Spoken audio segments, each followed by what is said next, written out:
Hey y'all,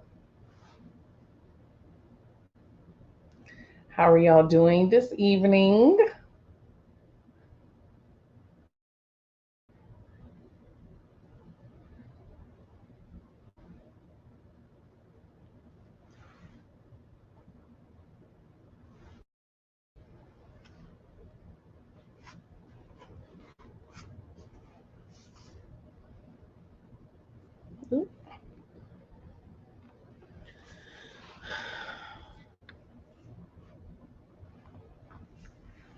Oh, come on, Cox.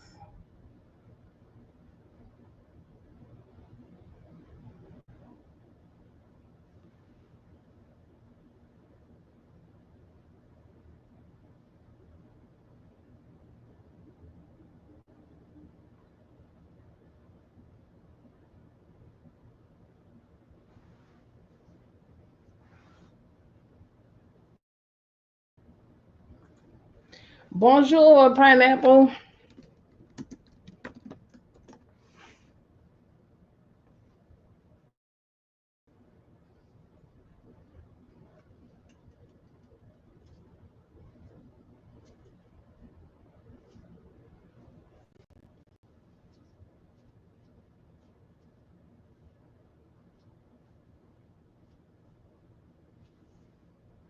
I hope everyone is having a wonderful evening. We're going to give everyone a little time to join us. Possibly so. They'll start coming in.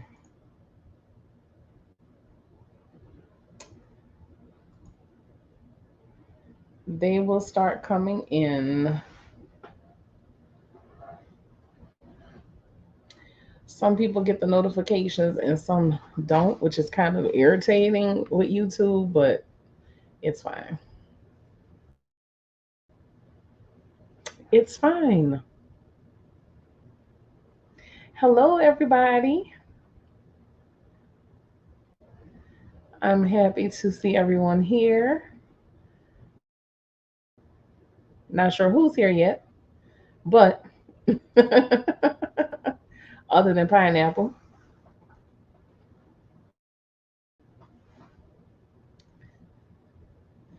we have a special guest tonight. I don't know if y'all saw the post in the community tab.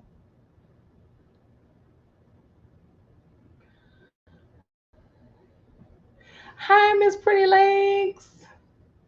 Hi, Shari. How are you? Our special guest for the evening.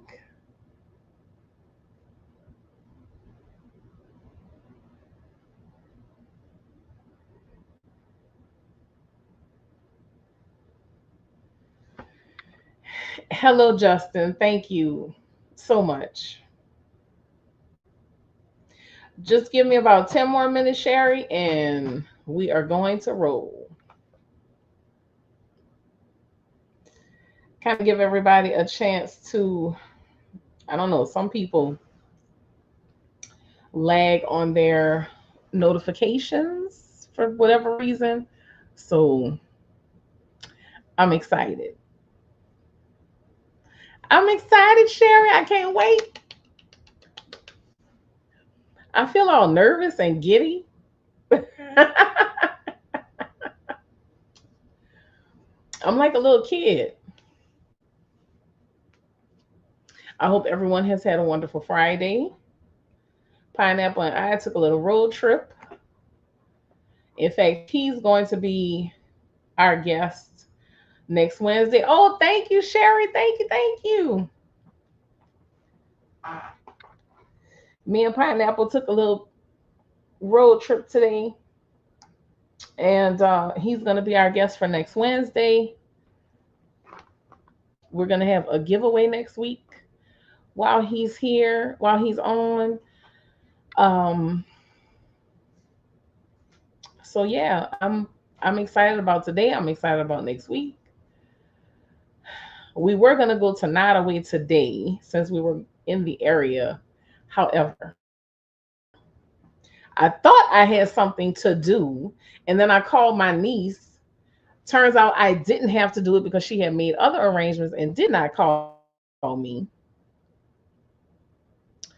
So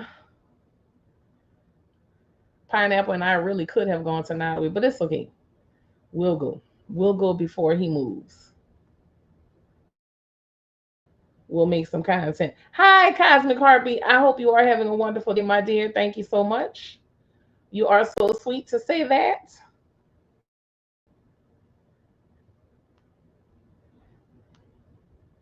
I hope everyone is having a wonderful day. Has had a wonderful day and is having a wonderful night.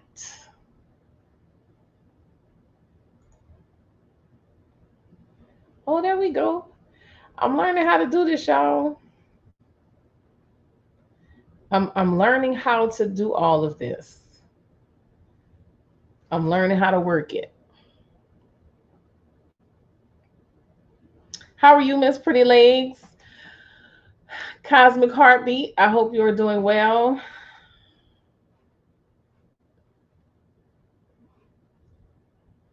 I hope everybody can hear me loud and clear. Ugh. I gotta move my desk from my mom's house. I gotta get my desk over here. I have to get a better setup. I'm feeling pretty good. Hello, Susan Rotella. Thank you and welcome. Welcome, welcome. Thank you for being here. You're here on the right night because we are getting ready to have a special guest in just a few minutes. I work with 30 horses for my job, so every day I spend with them is pretty magical. Oh, that is beautiful, Cosmic Heartbeat. That must be exciting. I love horses. Horses have a lot of personality. A lot of personality. But yeah, Pineapple and I took a little ride today, Miss Pretty Legs. Um, it was good. It was nice. It was good to get out of the city. So Roscoe and Cletus. Hi, KL. I was waiting for you to come on. I was waiting for you to come on. I said, I know she coming.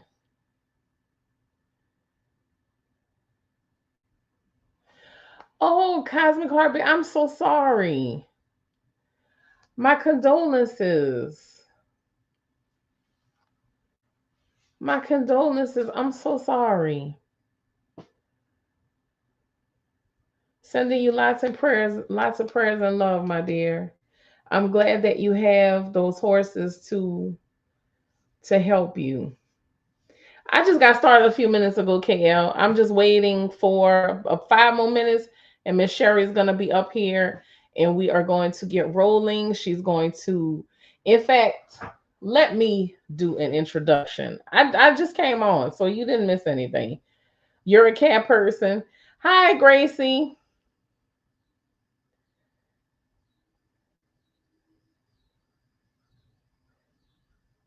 You're a cat person, Susan. You would love my little cat. My little cat planter that I have that I still have not put a plant in, by the way, just so you know.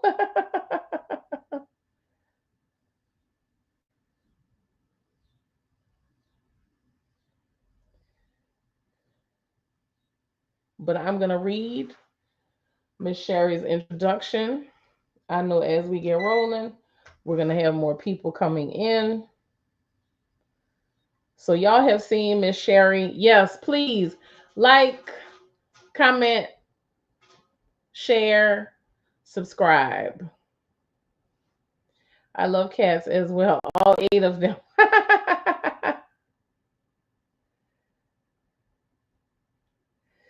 All right, so if y'all have been on, well, y'all have been on my lives before, y'all have been in the comments. Y'all know Miss Sherry with Voices from the Swamp. She is our special guest tonight for Feature Friday. And this is her bio. As a hereditary Cajun intuitive, psychic, and medium, I love that. Hereditary Cajun intuitive, psychic, and medium. I offer insightful readings and guidance using tarot and oracle cards, the pendulum, and channeled messages from my spirit guides and ancestors. I also offer political readings, paranormal readings, and cryptid readings. Oh, you're going to have to tell me what cryptid readings are, Miss Sherry. You have to let me know. I've never heard of that. I do have all of her information posted in the community tab. Again, it's also in the description of the videos. She has memberships become a baby turtle or Cajun crawfish. That's so cute. I love that. Oh, Miss Sherry. Well, she's here, y'all. So I'm gonna bring her up now. Would you say pineapple? I'm definitely a cat person, but a special place. Yes, you definitely have a special place in your heart for Midas, for sure. I'm going to add Miss Sherry. Everybody give Miss Sherry some big hand claps. I'm getting ready to add her to the stage. Hi, Miss. Hi. How are you? Well, hello. I'm so glad to finally meet you. Same here. You are such a beautiful lady. That picture doesn't do you Oh, thank justice. you. I went and got my hair chopped today, and then I was out in the car, and I don't have AC in my car, and so it was hot and muggy. And by the time I got home, everything was dripping and drooping, and I just combed it and said, "Screw it." I was too Well, tired to mess with it. you look lovely, but trust me, I Thank you, understand. ma'am. The I Louisiana used to heat be a doesn't. brunette, and then it went gray, and it wouldn't color anymore. And then when I hit my 60s, it started turning blonde. Nobody Oh knows wow. why. I was like, God, I would have killed to be a blonde when I was 16. Wow. Okay. Well, I love it. I love it. I love the way it So looks. this is au natural. This is what the good Lord gave me. So All right. All right. Everyone says welcome. They're glad to meet you. Miss hi Sherry. everybody. I've been chatting with all of them in chat for the last few times. I mean, I just came across your channel like a month ago, I guess. I don't know. I Mhm. was doing some research for another show on vampires, and I came across some of your storytelling on Oh yeah. vampires. I Yes. went, "Oh, wow, she's really good at that. I enjoy that." And so I Oh, watched thank like you. a bunch of them. And then one night I got home from work and I saw you were on live. And that's when I clicked in on the live and thought, "Oh, wow, I can actually talk to her now." Well, thank you, And Miss Sherry. I am so honored. I'm so honored, especially with a fellow Louisiana girly. thank you. That's it. I was like, "Wow, she's from my neck of the woods too." Well, I mean, you're over in NOLA and I'm like 2 hours west of you, but that's Mhm. okay. We That's just all got the right. Atchafalaya between us. That's all. We got the Atchafalaya and the Mississippi between us. Nothing Easy, too easy much to to cross. to get across. We got bridges. Yes, exactly. Wonderful, wonderful. No, KL, y'all were not well behaved, but it's okay. Miss Sherry understands. I'm used to it. Yeah, I did. Yeah, I do a Saturday night slumber party every Saturday night at 10 p.m. and it's Uh-huh. an anything goes kind of show, and everybody gets their choice of having an oracle card drawn or a naughty card drawn, and the naughty cards are like tarot and oracle cards, but they're with curse words and other things, and Oh, so I have to run a content warning before the show so that oh YouTube doesn't wow. slap me back. But we Oh have a lot wow. of fun with it. So yeah, I'm used to seeing all kinds of stuff in the chat. Nothing surprises me anymore. And Well, thank you. Because these people cut up sometimes, Miss Sherry. They say they could say some stuff, baby. oh, Let me I've tell watched. you. Y'all make sure y'all are subscribed to Miss Sherry's channel, Oh, Voices please, from the please. Swamp. Make sure y'all are subscribed. Now, Miss Sherry, I read your bio, but I'm not gonna do it. I didn't do it any justice. I want you to tell us Great. about who you are and your gifts.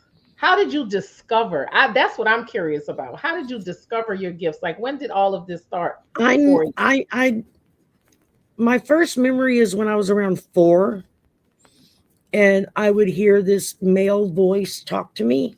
Think Darth Vader's voice. That's what it sounded like. And this was Oh Lord. decades before anybody knew who or what Darth Vader was. We're talking back in the early 60s. And I would talk back, and somebody would walk into the room and be like, "Who are you talking to?" And I just look at him and say, "God." And everybody would go, "Oh, okay." And they'd walk off. Nobody thought anything about it. Hmm. And that went on throughout my whole childhood. This voice would just talk to me and tell me things. And when I was 9, we went to Florida. We were living in Texas at the time. We went to Florida, and we arrived in the middle of the night. And when we walked into the house of the where we were staying with some friends that lived there. And we walked through the door, and I stopped and I went, "Oh, I've been here before." And everyone was like, "Yeah, no, you've never been here before." And I'm like, "Oh, yes, I have." And I told them where every room in the house was, what was in each room, what color was each room done in. And I remember my mother just looked at me and she kind of cocked her head and she went, "Oh, you got the gift too." And that's all she said. Wow. Not another word. She never discussed it ever. She was very psychic. But her gifts frightened her. And so she didn't talk about it. And I found out later as I got older, because as a preteen you get real good at eavesdropping when your mom's talking to her sister. And so I found out things and realized why she didn't talk about it. So I never brought it up. I never discussed it because I didn't want to freak her out, you know. I Hmm. was about 12 when I discovered I could astro travel out of my body. I could just lay Wow. in the bed and float to the ceiling, and I'd look down and see myself laying on the bed. I never went anywhere because I was terrified if I left the room, I would get lost. And then what would happen to my body if they came in and I wasn't in there? You know, would they like bury me or something? And it freaked me out. So I never left the room. As long as I could see my body there, I was cool with it. But I just hang around, you know, and just kind of look at stuff. It was just something different to do. I never discussed it with anybody because I didn't want my friends to think I was weird. You know, you're at that age where peer pressure is very daunting. Thank God we didn't have social media back then. Oh, thank goodness. Thank I'm goodness. telling you, I feel sorry for kids today. It's like, Me too. it's got to Yeah. be hard. Sorry, there goes the dog. And so I kind of hang on. That's my son's dog. He's a dorky, a Yorkie and a Dachshund mix. They call them dorkies, and Oh it's my like you got goodness. a switch. And when he starts barking, that switch goes up, and he don't stop until you manage to turn the switch off again. And he just keeps right on barking. Dachshunds are good for that, but he's my old man barking, "Get off the lawn." He's like 15, 16 now, and you know, he's going blind, his teeth are falling out. He's just a miserable old man. He barks at everything and everyone. Oh goodness. He's like, "I'm miserable, leave me Oh alone." goodness. But and so all through my teen years, I would just know things. And the voices would talk to me, but I just pretended I didn't hear them because it kind of freaked me out. I didn't know who or what they were. Um, I had a experience when I was about 16, I guess, with a Ouija board. A friend Mm. had brought one over, and you know, I had a group of friends at the house, and they were all playing with it, and I wouldn't come play with it. Something told me, "Don't touch it." And so I was like, "No, I'm not messing with it." Well, they kept on, and of course it wasn't doing anything. You know, it was just a board. And they finally talked me into coming over. And I reached down, and when I put my finger on the planchette, it started zipping all over the board. I mean, I couldn't even keep my hand on it. And they were like, "What are you doing?" I jumped back. I'm like, "I don't know, but I'm not touching it again." And it was just like nobody was touching it. And it was just zipping around on the board. And it finally stopped after a couple of minutes. I didn't know what it was. I didn't know what had happened. I was freaked out. I told the friend, I said, "Get that out of the house." I said, "If my mama comes home and finds it in the house, she's going to flip." Right. And sure enough, she got home right about then before we could get it out of the house. And she made us bring it out into the front yard where she poured salt over it and then burned it and told us, don't ever touch one again, you know. And I was like, yeah, you're not going to get an argument from me, you know. So, um, and then, you know, I moved around, moved to Florida, lived there for years, met my husband, got married. Um, and just, I mean, I would just know things or hear things. Sometimes I would kind of see things out of the corner of my eyes. And again, I would just pretend like it wasn't happening. The few times I would mention something, my husband would just look at me and say, "That's nonsense. Don't say that," because it scared him, you know, Mhm. because he was a Mississippi boy, so you know, he same kind of general culture as us, you know, down here, right on the coast, and then after he died, I spent about a year still here in Louisiana. And then I went to Arizona. I had never been out west. I'd never seen the desert. I just had to go somewhere brand new and see if I could survive. Because I went from being someone's daughter to someone's wife to someone's mother. And I was at that stage where I was like, well, who the hell am I? And what do Mm. I had no clue because my whole life had been arranged around other people's wants and desires and dreams. And you know, it just that's just the way it was. And so I went out west, and while I was out there, I lived right next to one of the reservations, like a block and a half away from the reservation. Ooh, And I Miss used to Shari. go Ooh. stop at the little store there. They had their own little like 7-Eleven type store, and Mhm. I would go there to buy cigarettes because it was cheaper. And so I got to be buddies with the guys that owned the store, you know, and everybody was really friendly. And my mom had come out to Arizona to stay with me for a while. And I had gone in one day to go grab some smokes. And one of the guys saw me. He's like, hey, come see, you know. So I walked over, like, yeah, what's up? He says, we've got calendars we made just for our special customers. He said, we want you to have one. And so I was like, well, how much do you want for it? He said, no charge. This is just for our special customers, which meant the people they liked. Not everybody got one. And so he calendar, and I was like, "Well, thank you so much." He was like, all the artwork in it is from the local tribe. It was, you know, oils, watercolors, pen and pencil, photography, you know, just whatever the different members of the tribe were into, and they all had pictures or something put on the calendar. And so I brought it home, and I'm showing my mom, and we're flipping through the calendar. And when I flipped onto one picture, I literally felt it reach out and grab me. And it just, all I heard was, we're your guides. And I was just kind of like tripping out. It looks like you're looking into a dream. It's like you can see the chiefs, but it's windswept. It was a watercolor. And so it's like Mhm. everything is like it's being blown. But you can see horses. Other people have looked at it and said they see dragons. You can see other faces throughout the picture. And it struck me. And my mom saw it and she realized. And so when I wasn't aware, she sneaked that picture out of the calendar and she took it to work and she had it matted and framed in this huge frame, which it sits over my bed. So first thing I see in the morning is the last thing I see at night. Wow. And because Wow. those are my guides, and I, you know, they're very clear with me.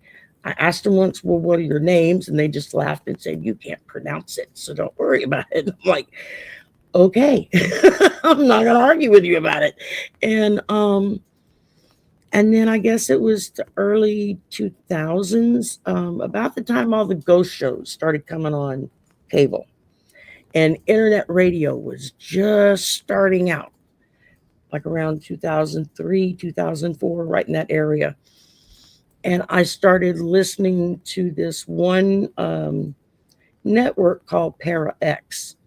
And they had shows, everything from psychics to ghost stories to cryptid stories to Dogman, Bigfoot, werewolves. I don't know, you name it. If it had anything to do paranormal, they had somebody on there about it. And I just started listening, and the more I listened, the more it felt like that's where I'm supposed to be. You Mhm. know, it was weird, and so I kind of just, I stayed active. I got to know a lot of the people that ran their own channels. One of the guys I became friends with, he's got his own network now on YouTube, Phantoms and Monsters, Phantom and Monsters Radio. He's got some wonderful shows. That's how I learned about cryptids. Mhm. He's a Bigfoot hunter. He literally goes hunting for Bigfoot and Dogman and the Mothman and all these guys. Like, dude, you're brave. I'm not going out there. He is Yeah. very brave. He was like, well, you could go in the swamp. And like I said, I ain't going in the swamp at night. Are you crazy? That thing's a creature in the swamp, day or night. I'm not going in there. It's like, that ain't gonna happen. Um, Oh my goodness. but and so it just slowly grew, and then I moved back to, well, my mom came back home to Louisiana, and then a few years later, my brother's calling me saying, you got to come home. My mother had dementia, and it was getting Mm. bad. And the doctors were like, she can't live alone anymore. And he was like, I can't, you got to come home. I can't deal with this by myself. So I left my job in Phoenix and I came back to Lafayette. And my son got out of the Navy about that time, so he moved in with me to help me take care of her. And then my brother and his son moved in with us, so we were kind of all there tag teaming, taking care of Mama. Mhm. And I slowly just kind of kept growing in my knowledge of. Mostly, I was watching Lon's channel, Phantoms and Monsters, because that was the only one I really knew about. There's a guy called Dark Waters. He's from New Orleans.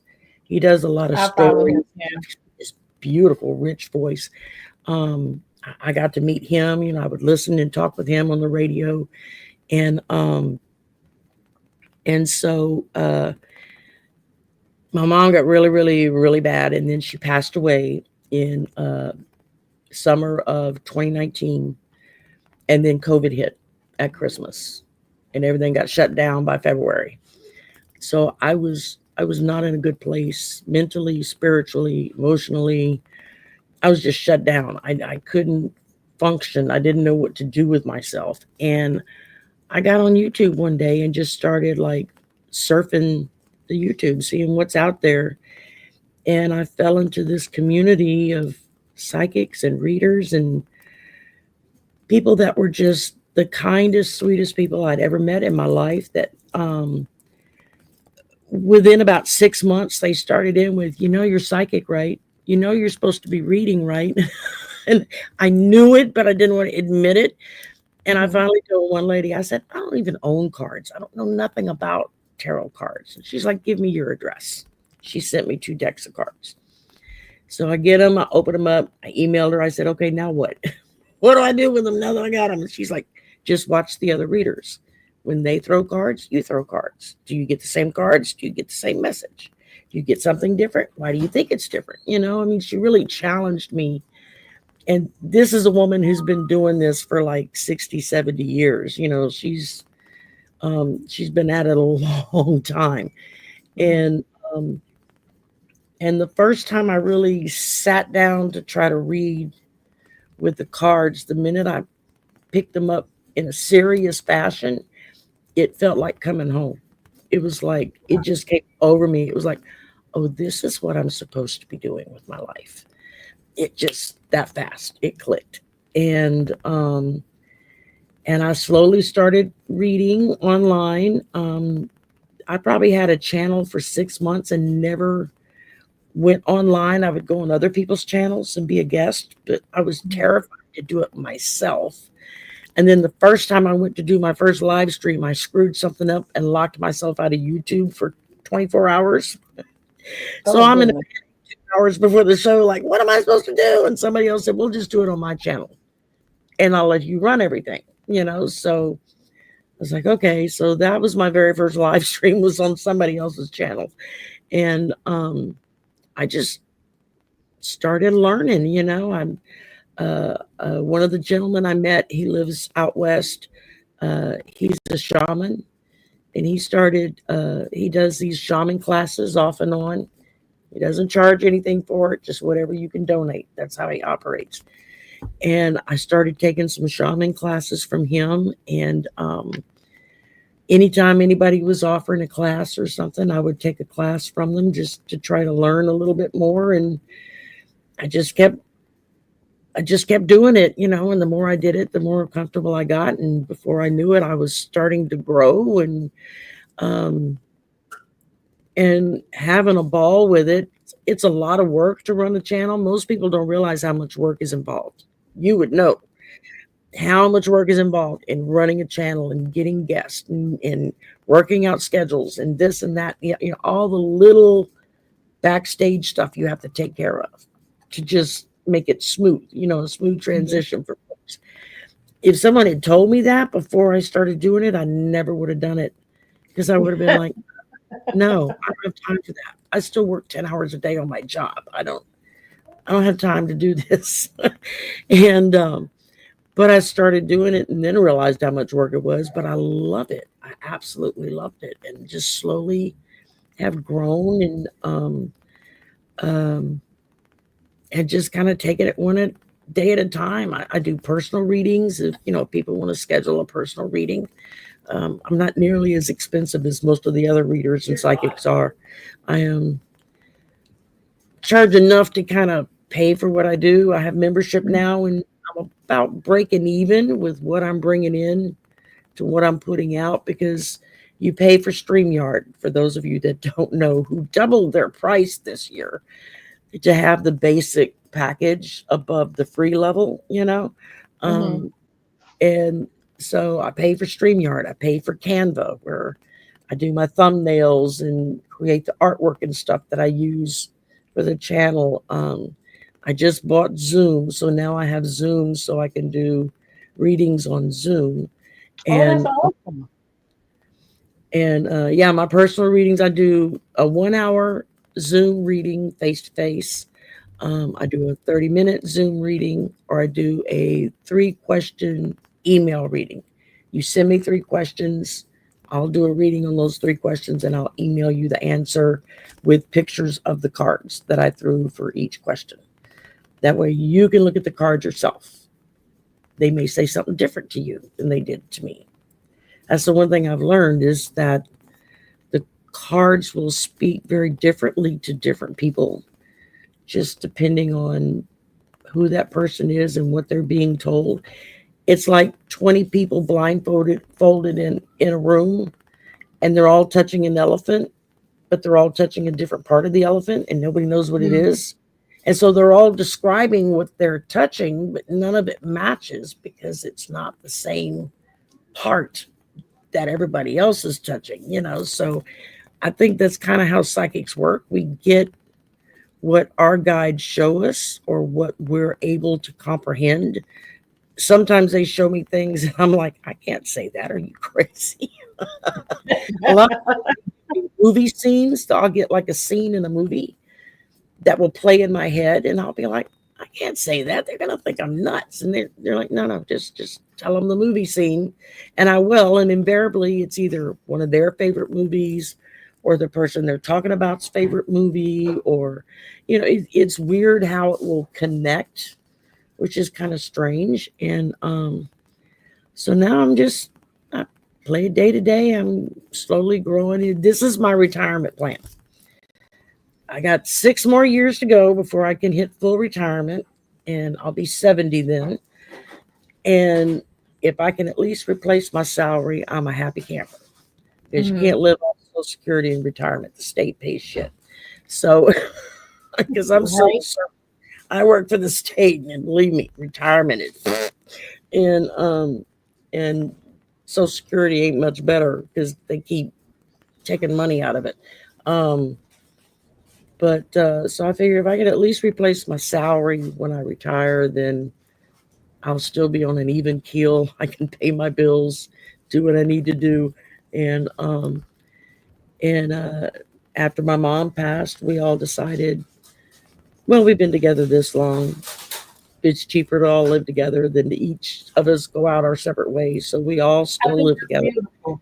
I think that's Me, beautiful. son, my brother, and his son, we all live together. And my room is half of the living room. And we put my brother put hardware up, and we ran the big room darkening curtains, the big thick Hmm. curtains. And so Hmm. when I'm on or want privacy, all the curtains get closed. Hmm. And somebody asked me if I had an on air sign I could hang outside of the curtain. I said, no, but I need to get one or make one. I said, I keep saying Right. it too. I said something so that, because they'll forget, that most of the time they know I'm on and they're pretty good about trying to be quiet, not make noise. Sometimes they forget, or the dog, something happens and the dogs start barking. Because my brother has a big old lab mutt mix, and Hmm. he sounds ferocious, like he's just going to eat you alive. He's the biggest chicken I've ever seen. Um, he barks, scares the hell out of somebody, and then he runs for the back bedroom and hides under the bed. It's like, you got it, dude. The little dog is braver than he is, and he's like a little 10 pound, like I said, a little dorky. And then we have the cat who's 3 years old, and we have a dragon, a small bearded dragon lizard. Hmm. Um, Oh, I love beardies. and he's just a mean old man. If you put your hands in there, he'll bite the hell out of you. You used to be able to pick him up, hold him, and pet him and stuff, and he was cool with it. And then he just got mean. I don't know. Now, if you try to pet him, he bites you. It's- and he's Oh not my very goodness. big. His mouth isn't that big, but those little teeth are sharp. And if he gets it in your finger, doing this and it's not coming off, I mean, you have to pry his mouth open to get your finger out. Wow. Yeah, You and sound like things are pretty full for you, Miss Sherry. I've always been someone who's kind of burns the candle at both ends. I can't stand to be idle. I'm always doing stuff. I need a maid. I can't keep up with the housework anymore. I keep saying if I could have somebody come in and clean my house just once a week, wouldn't that be wonderful? I Right? just can't afford one. So, because when you look at the maid services, it's like, damn, they charge a lot of money. And then I think about it, I think, I'd charge a lot of money too if I had to go in somebody else's house and scrub their toilet and wash their floors and Clean up stuff. after you. Oh, yeah. And I hate to clean. So it doesn't get done until it's just has to be done. And my guys don't clean anything. They just, they're like, yeah, okay. And they pass a mop or a rag. And it's like, you just smeared it. You didn't clean it. But Well, baby, we know how men are about cleaning, so let's just. yeah, yeah. And both my son and my brother are both vets. I mean, they're both former military. You think Mhm. they would learn in boot camp how to clean, 'cause you got to be clean when you're in boot camp. So, um, but yeah, they just don't. They don't see it. They're like, yeah, why? What's wrong? But I complain. And I'm just like, yeah, I just don't complain anymore. I just go in and clean it myself. Be done with it, and some things I kind of leave, and when it gets so bad I can't stand it, then I'll go clean it. But Mhm. hopes that maybe someone else will actually notice and do something about it. But that hasn't worked either. Um, to back up a little bit, as far as ghost stuff, when I was 11 or 12. We lived in Florida at the time, and it was me, my mom, and my brother. And my mom was a single parent, raised two kids by herself. Um, and we lived in this apartment that there was something else living there too.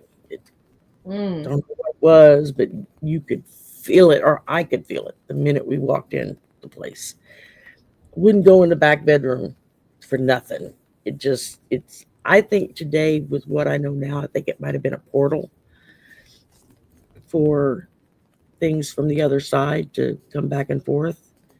The How room, can you tell though, Miss Sherry? Like, how can you tell the difference between like a portal and just like an entity? it, I, I guess it was the energy, the way. I mean, at the time, I didn't know any of that stuff, but now looking back on what I do know, from people I've talked about that I've talked to. Um, I think it was a portal because the room was always cold and clammy. It could be 100 degrees outside, and that room was 50 all the time. And the energy Mm. just wrong in there. I would not go in that room for anything. You not with friends, not with other family members. Nope, not going in there. Um, and we would find things moved like during the night, stuff taken out of like the top of closets and moved somewhere else in the house. And well, obviously, my brother and I couldn't have got to it. It was in the top of the closet. I'm only 5 feet tall. I mean, he's the tall one in the family, but my mother was like 5'2", so we weren't getting up moving stuff in the middle of the night. And Mm. one day I was at home, and I don't know where my brother was. He wasn't home that day, but we were home, and the living room was like a long rectangular room, and it was like a kitchen on one end with a half bar seating area down about halfway. And then there was a section that was like the dining room. And then there was the living room. But it was just one big open rectangular space. And so if you were sitting in the living room, you could look straight across into the kitchen and see whoever was in there and what they were doing. And my mom was in the kitchen one day, and I'm sitting on the couch, and I don't know what made me look up. Something made me look up, and she had reached over and opened the refrigerator door. And when she did, it was like something punched her in the middle of her chest. I Oh literally saw wow. her body like if somebody gets hit real hard in the chest, and their body will like kind of convulse around it. And she flew straight back into the opposite wall. And there wasn't anything there. It was like, okay, what just happened? I mean, I couldn't believe what I was seeing. What do you do? I was 12 years old. And Mm. I remember she stood up and screamed out the room, "Get the hell out of here." And then went back to doing what she was doing. Like, no big deal. I don't know what it was. I was tripping out in the living room, and she was like, "Don't worry about it." And she wouldn't talk about it. Like I said, she would not discuss Wait, things wait, like wait, wait, wait, Miss Shari. Wait. that. Telling you. Let's run that. I need you to reverse. So Okay, what you want to know? Ask it. literally, something literally Punched her. Punched her in the punched chest. her. I'm sorry, Right, punched her in the right, chest, right in the breastbone, and knocked and her back. she didn't run from the house screaming, grabbing her children, saying, "We have to get out of here now." No, she told her to get the hell out. She screamed at whatever it was to get the hell out and went back to doing what she was doing, which was, I think she was getting ready to fix dinner or something. But it was like she just wasn't going to tolerate it. That was just her attitude. I found out years later that her gift was she would get visions, and she would get visions of people's death if it was like a traumatic death that they were Mm. going to experience, and she would see it before it happened. And I found this out because at when I found out, she was actually like the head bartender at the NCO club. We lived in Florida, and so it was like right off the base. And she's, it's regular, long L-shaped bar, doors on one end, short end of the bar is against the wall on the other end, and a couple of the retired pilots who were now trainers came in with a bunch of money men. They had some new plane or something that they were, you know, talking about getting ready to take it up for test flights. And she's sitting there and she's kind of just watching them. They were the only customers in the whole place, just this table of men. And all of a sudden, the vision, she said, just overtook her. And she saw the two pilots in the air in the same plane together, and the plane exploded. And they were just evaporated instantly. and she kind of snapped out of the picture and dropped the glass that she was cleaning into the sink. And to her left, at the short end of the bar, a man says, "Don't tell them what you saw." And she turns and looks, and she's like, "Where the hell did you come from?" He would have had to have walked in front of her to get to that end of the bar. The door was on the other side. And he just looked at her, and he had like a drink in front of him, the whole thing. He just looked at her and said, "Don't tell them what you saw." And and she turned back and looked at the men. They're laughing and talking to the other guys. She turned back to ask them something. There was nobody there. Wow. So that was, I don't know if it was a guide, an angel, someone in the death department up there in the big blue sky. I'm not sure who he was. I only knew about it because evidently the next day, when they went to do this test run of this new plane, the pilots that were supposed to fly both got violently ill and couldn't. They were like in the med tech room. They wouldn't release them to go test this plane. And these two trainers who were now retired pilots, they were there. They said, "Well, we'll take it up, no big deal." And the plane exploded in midair. They were instantly evaporated. They never found anything of them, the plane. And I Whoa. only know about it because that night, when she came and picked us up at the end of the day, we went straight to her sister's house. And because she was flipping out, and I was just kind of sitting in the other room pretending like I wasn't listening. And she's telling my aunt everything that's going on. And at one point, my aunt said, we can't do that. We all have different gifts. We all do things differently. That's yours. And you just have to deal with it. And if they told you don't say anything, then you did the right thing. You didn't say anything. There was a reason for that. And it just, in that moment, it kind of hit me. Okay, some of the weird stuff I can do or see or hear is maybe not so weird after all. If both my mother and my aunt were well aware of it, they just didn't talk about it. My Mm. grandmother had it. She would be like, y'all remember, this was the 60s before there was caller ID or anything like that. She would be like, "Go get the phone. Your Aunt Molly's calling." 5 minutes later, the phone would ring. That's who would be calling. She would just know things. That was just her gift. And then I had a few. It's all the women in our family have some form or another. One of my great aunts was this was during World War II, was babysitting uh, her one of her sisters or one of her brother's kids. I don't know, something like that. And she was like in the room with the kids. I think one of them needed a diaper changed or something. And all of a sudden, the the the dad was standing there in front of her in full uniform. He was over fighting, in Europe. And he just showed up and he said, "Just tell them I'm sorry. I did my best and I'm going to miss them and I love them." And then he was gone. 2 days Wow. later, they got a letter from the State Department saying, "We're so sorry, but blah, blah, blah, blah, blah was lost in the field of battle." And, and so I heard some of my aunts talking about that. And, because every now and then something would happen and there would be aunties and whatnot who would like have the discussion when they thought there were no kids around to hear. And I was just pretty slick because I wanted to know what the hell they knew, and I didn't understand it. I didn't quite get it.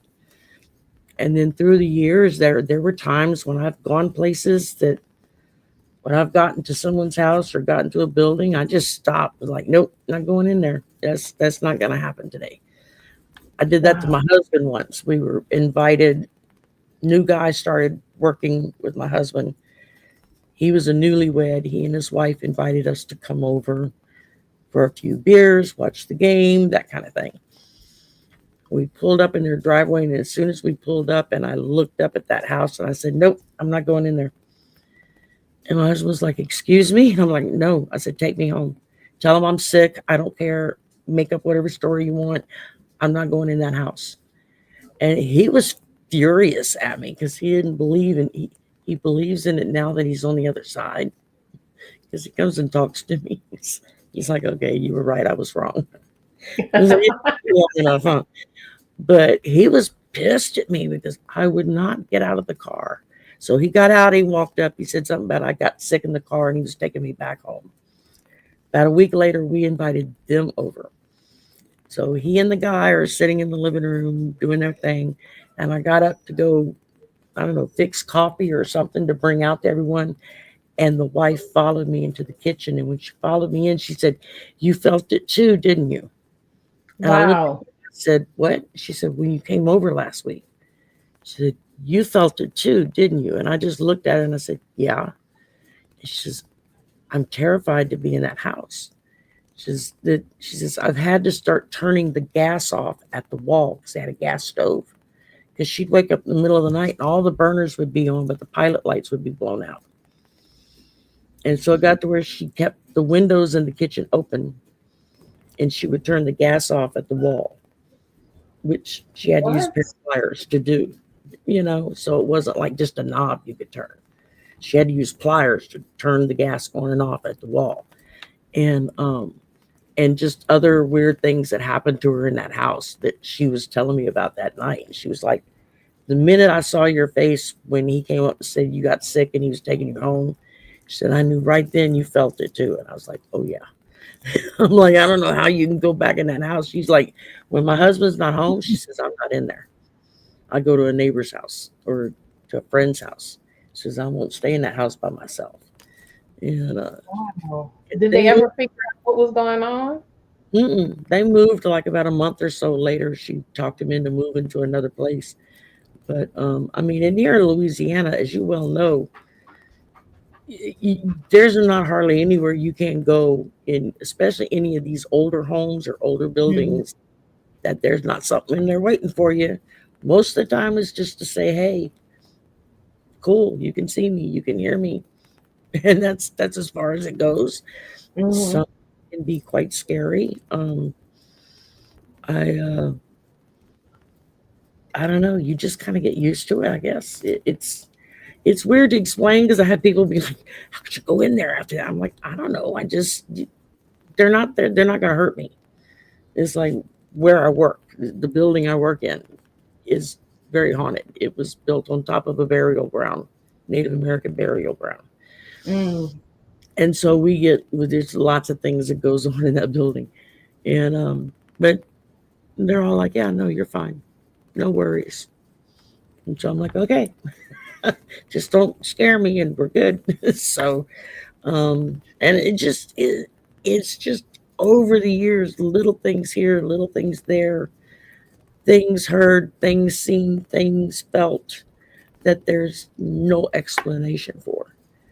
And it wasn't until I finally opened the door and was like, "Okay, I know you're in there, come on out."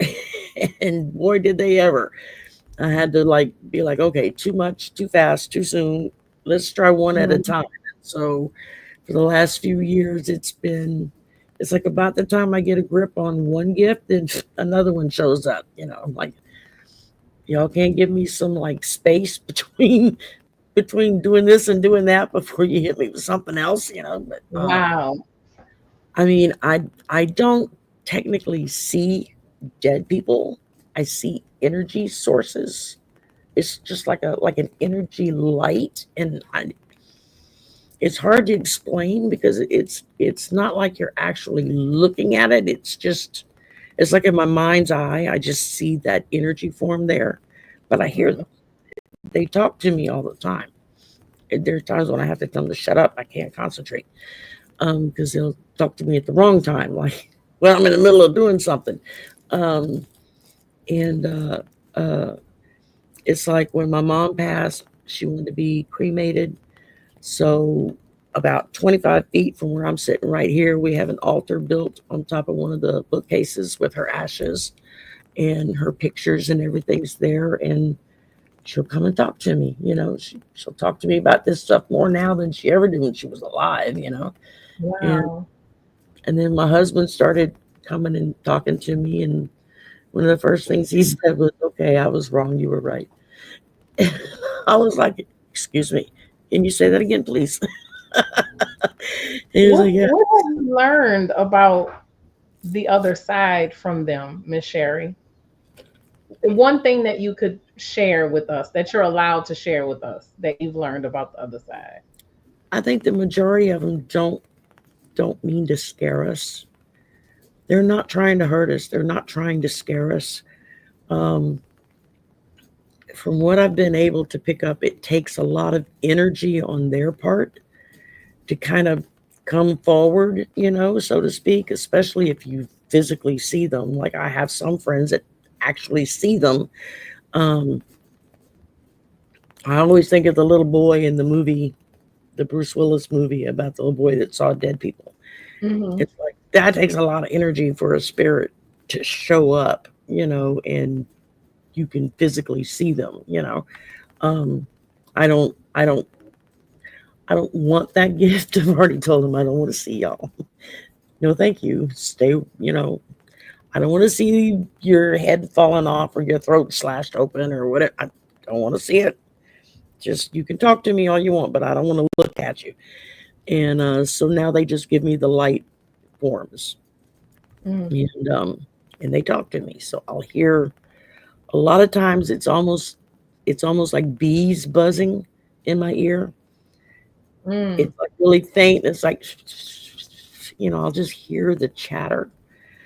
And then if I'm asking a particular question or someone is asking if I can talk to a deceased person, um, sometimes they come forward no problem and they'll tell me things to tell that person. Um, sometimes the gets a little louder, but it's like it's not clear. Um, and sometimes it's nothing, crickets. There's just no sound, no chatter, no nothing. So, um, for whatever reason, I'm not picking up on that particular presence, or they're just not there. They've already moved on. Um, Hmm. most people, from how I understand it, from what they've kind of told me about, is um, when you pass, you kind of go through this phase. Um, and I think it's kind of geared towards whatever you believe in as far as your faith or your religion is, as to what you see and where you go. But that basically you're met by other loved ones who are there to welcome you in. And then you have, like, I guess, a life review, they would call it, and then you kind of get to see where you screwed up. And from there would depend on if you're coming back. Maybe whatever you were supposed to learn, you didn't learn it in this lifetime. Well, you get to come back again, and hopefully you'll learn it the next time out. Um, some people come back because they know they'll be teachers for others. Yeah, I mean, and we've all met those people that just seem to have a grasp on stuff that they can explain it to you and whatnot. And you're like, how the hell would you know that? But because they come back prepared for that. And other people are like, yeah, no, I'm done with that. I have no desire to go back. And they go on to whatever next level they're supposed to go on to. Some people, some people say that it's like the next dimension, a higher dimension you go to.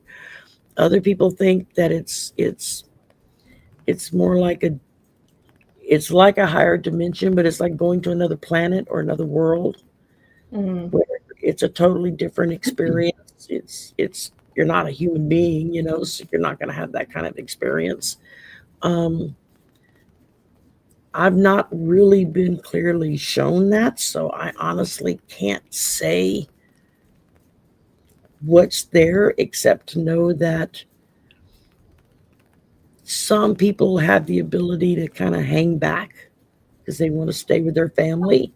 Um, or they're pissed off enough that they want to screw with somebody in their family. I mean, you get some of those too. Um,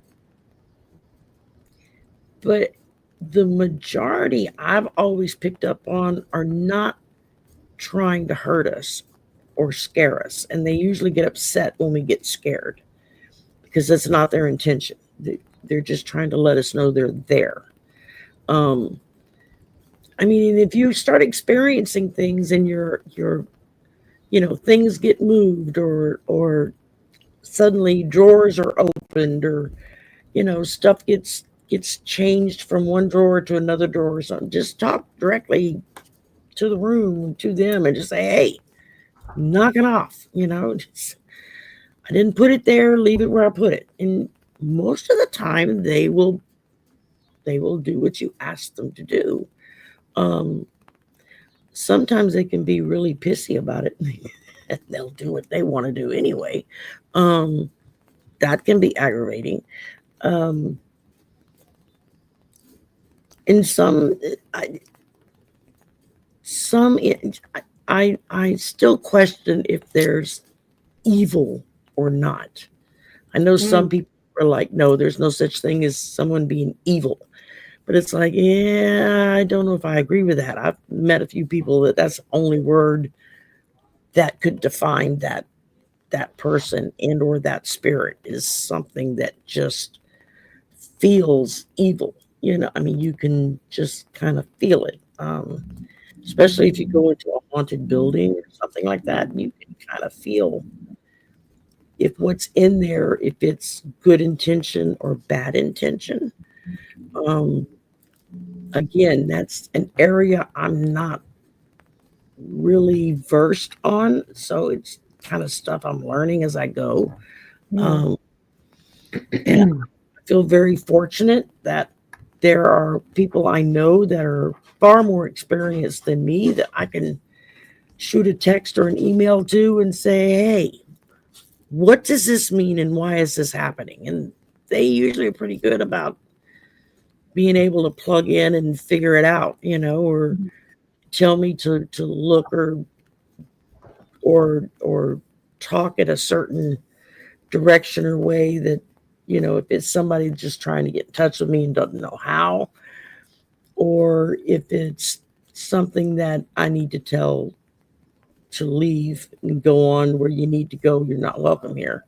um Kind of like, and this is going to sound really silly, but it's kind of like with vampires, werewolves, that kind of thing. They have to be invited in.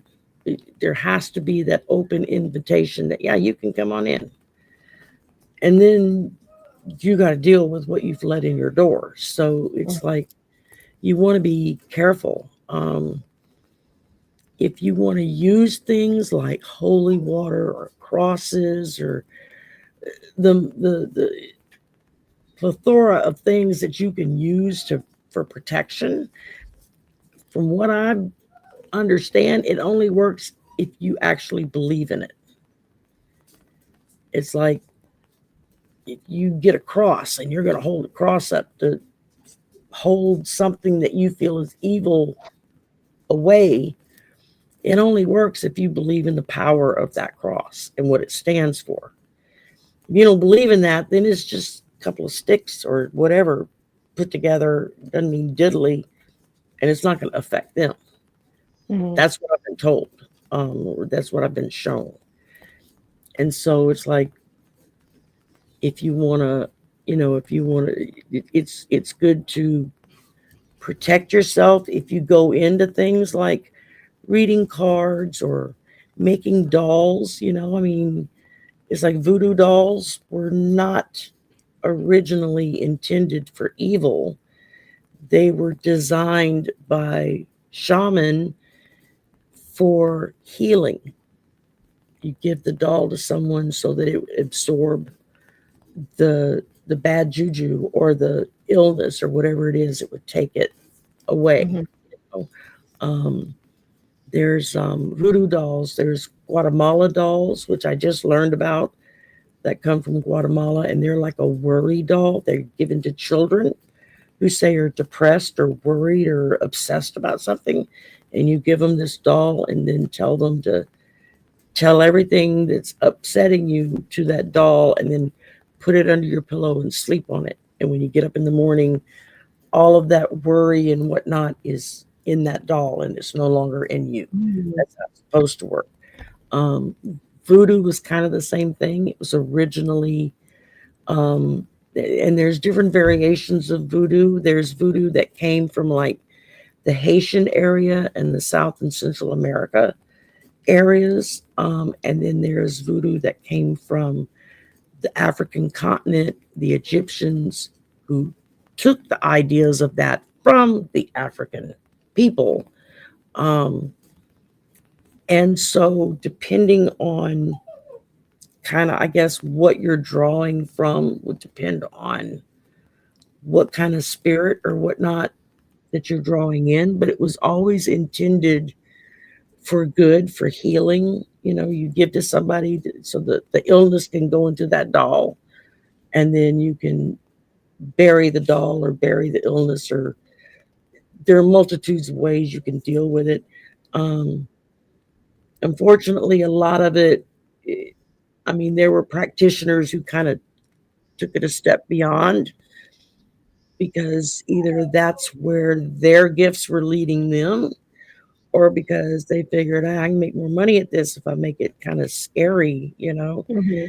Hollywood got a hold of it and it turned into something totally Oh not, Lord. you know. So, Hollywood kind of bastardized the whole process of voodoo dolls. Um, but there's different kinds of dolls. There's from there's Norwegian dolls that are called kitchen witch dolls. Worry dolls, very much like worry stones, yes. Um, Except with a worry stone, you'll tend to like, let's see, like I have one here that's rose quartz, and it's got like an uh, it's a little hollow in the top. It's designed so you can sit and hold it between your thumb and your fingers and just rub on it. And it's supposed to just let that excess, whatever's not feeling good, Mhm. go into the stone. And then the stone absorbs it and does whatever it is they do. Like this is rose quartz on this one.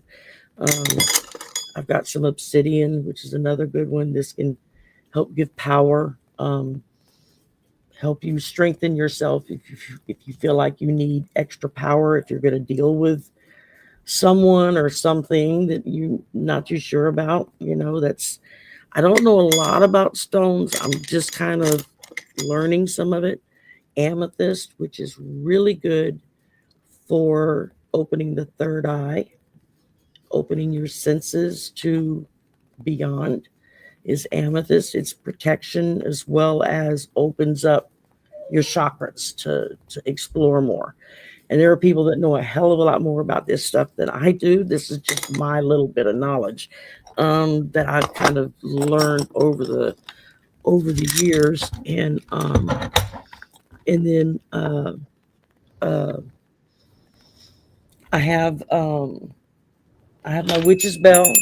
Whenever I do a reading, I ring my bell before I get started, clear the energy so that I'm reading straight. Um, that could be very well. I'm not really sure, KL. I just know that what I've learned so far is that most of what the Egyptians knew and learned about voodoo and that kind of thing came from the African countries on the African continent, because they highly respected the Africans and wanted to learn what they knew. And then from there, it kind of spread out to white people, I guess, who were looking for the same thing. Um, there's what they call a kitchen witch doll, which is Norwegian, and it's what it's based on is a Norwegian thing, and it's like a a cross between a witch with a broom and a voodoo doll, kind of combined. And it's something that you would put in your kitchen, or you would hang out wherever you grow your herbs and stuff. And it's supposed to keep them clean and free from anything bad getting in there. It's like a protection doll.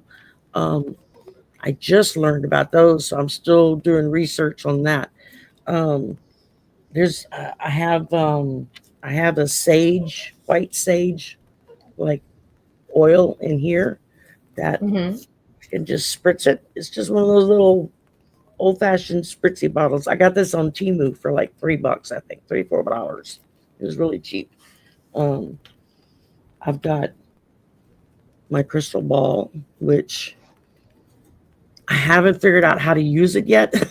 I've got a friend that does this and is very good at it, and he keeps trying to tell me how to do it. It's like, okay, it's not working. And he's like, you're just not ready. Just leave it. You'll know when you're ready for it. So I'm like, okay. Um, and I've got my dowsing rods, which I use. Those can be really helpful at times. And of course, this is my current pendulum I use a lot, and it's all amethyst up inside of there. If it's Oh, gonna, that is beautiful. and it's like a hollow. This is hollow, and it's all little amethyst chips up inside, and then it's got amethyst and clear quartz on the outside, and I can use that. And with a pendulum, you want to like set it to, the first time you get ready to use it, you want to cleanse it, with moonlight, moon water, anything along those lines, sage smoke, um, dragon's blood incense is a good one to cleanse. White sage incense is good to use. And then you just simply have some quiet time with your guides, and you're like, okay, show me what is yes. And then they will move that. There it goes. Yeah, I know that's yes. And then you just say, show me what's no. And there it goes. It just changed direction mid swing. And I didn't move. I mean, I'm as still as I can be. I usually sit with my elbow on my fist so that my arm doesn't shake any, but you just have to program what you're going to use to find out. Well, what do you do when it's a yes answer? What do you do when it's a no answer? You can do that with your dowsing rods. You can do that with pendulums. And I've got several. My favorite one I had was Tiger's Eye, and it fell off the shelf one day on my Mm. bookcase. Watched it fall, and it never hit the ground. And that was 2 years ago. I've never found it. I have moved every piece of furniture that was all around that area. Don't know what happened to it. It fell and just disappeared before it hit the ground. Wow. I was watching and it just went like it was gone. I'm like, well, where the hell did it go? I have yet to find it. I've had several people tell me when it's ready, it'll come back. I'm like, okay. Um, Ooh, that gave me goosebumps, Miss Sherry. Ooh. it's, I mean, turtles. I have my turtles. I collect turtles. So I have my late husband's nickname was Turtle, and my mother started this thing of buying turtles for him. Little ceramic or glass turtles, and it became a game. Can we outbeat each other on the next turtle we buy? And even after he died, my son and I kept buying turtles.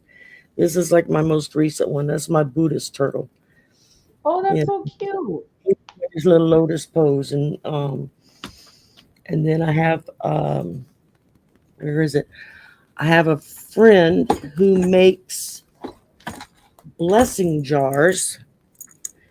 Here you go, and there's all kinds of stuff up inside of it, and as well as I see charms the on the elephant. side. I Yeah, see it's the got an elephant. elephant in there. It's got tons of turtles in there. It's got crystals, and it had, I think, some black salt in there, and I don't know, all kinds of stuff. And you set it either in your window or in your door frame so that it will bless whatever comes in.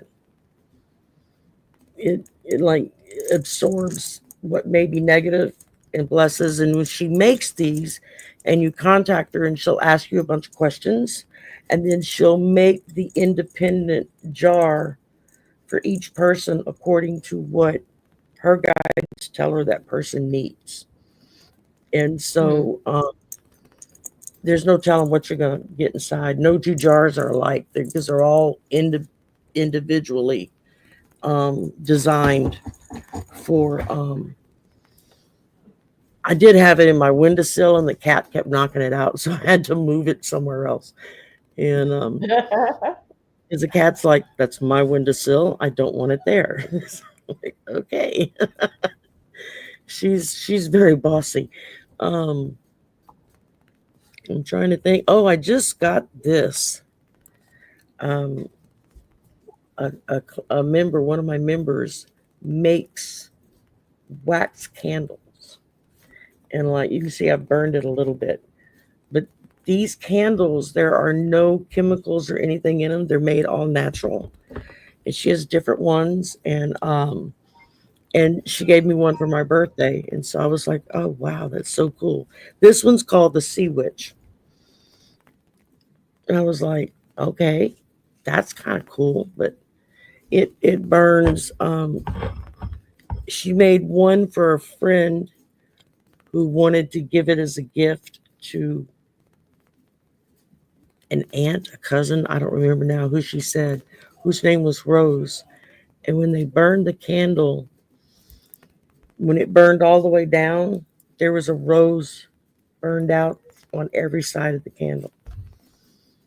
That wasn't put in there when she made the candle. It was just a regular pouring, but it left a rose on each side. I was like, oh, that's kind of cool. So um, I'm trying to think what else I had. I got little an obsidian. I don't know what this is for. It's like a little wand, but it's made out of obsidian.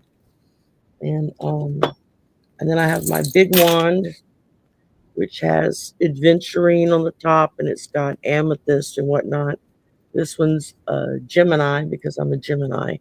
So and I have feathers and other things that have showed up over the years that I'm like, okay, well, just like if I see a feather on the ground, I'll ask first if I can take that feather with me Hmm. because maybe it's not meant for me, maybe it's meant for someone else to pick up. So I always ask first and just ask the universe to tell me, am I allowed? A dagger, yes, great for cord cutting. It's kind of like the athame, what did they call it in the Wicca religion? I can never pronounce it right. But a friend of mine who's a Buddhist, actually, she gave me this for Christmas this past year. It's just that way you have Hmm. it, whatever you want with it. I'm like, okay, cool. It just kind of sits in my little altar space over here. So when I read, I got a little space for my cards that I do, and and yeah, that's about getting into all of this. It's my son like built me a computer that's specialized so that it'll do exactly what I need it to do, and I don't have a bunch of miscellaneous crap that I would never use on a computer. Like I'm not a gamer, so I don't need all the gaming crap on a computer. It's just I don't need that. Instead, he's got other things he put on it, and just like with my microphone, he when he upgrades his equipment, I get the cast offs, which are usually an upgrade to what I have. So Right. because he's a musician, he also records and mixes and helps other bands with their, like if he records a live band playing, and then he can mix it and make a demo tape for them to like put out and stuff.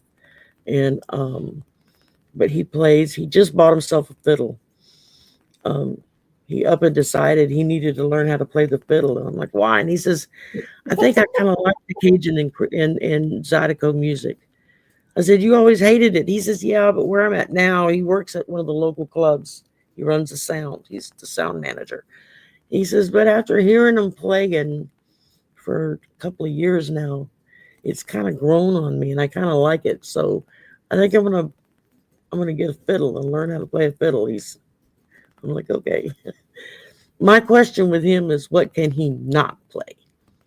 There's not an instrument I've ever been able to put near that boy of mine, and he can't play it. Give him a week, and it sounds like he was born playing the damn thing. It just blows my mind. That's a beautiful gift. Oh, absolutely. I've had people ask me, "Oh, what do you play?" I said, "I play the stereo, and I'm very good at it. I can tune those pieces right in.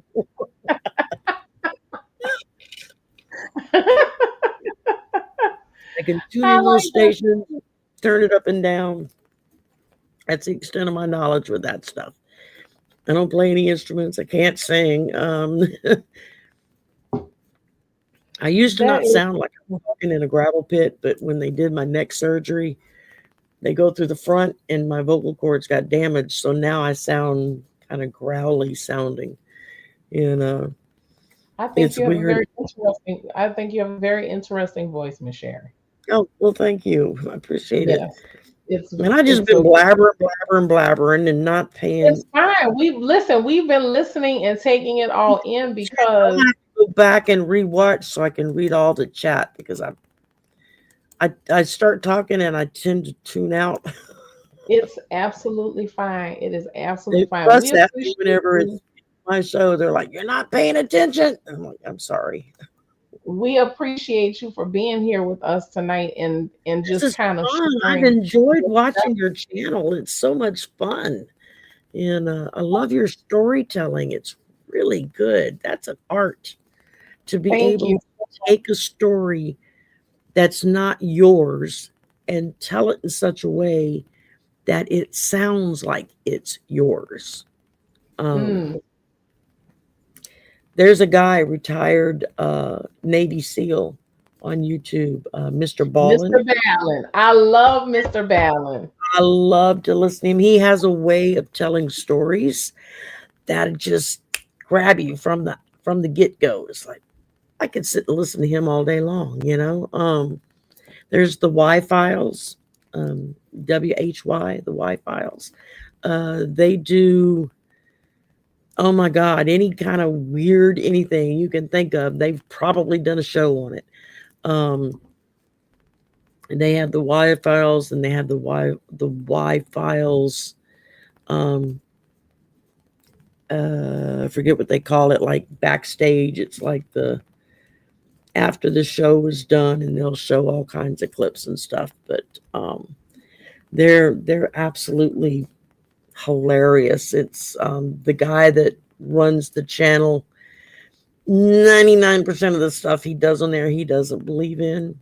He'll start out and tell the story like it's a fact, and then he'll go back to the beginning and break it all down where it doesn't match up with facts, and Hmm. which can be fun to listen to.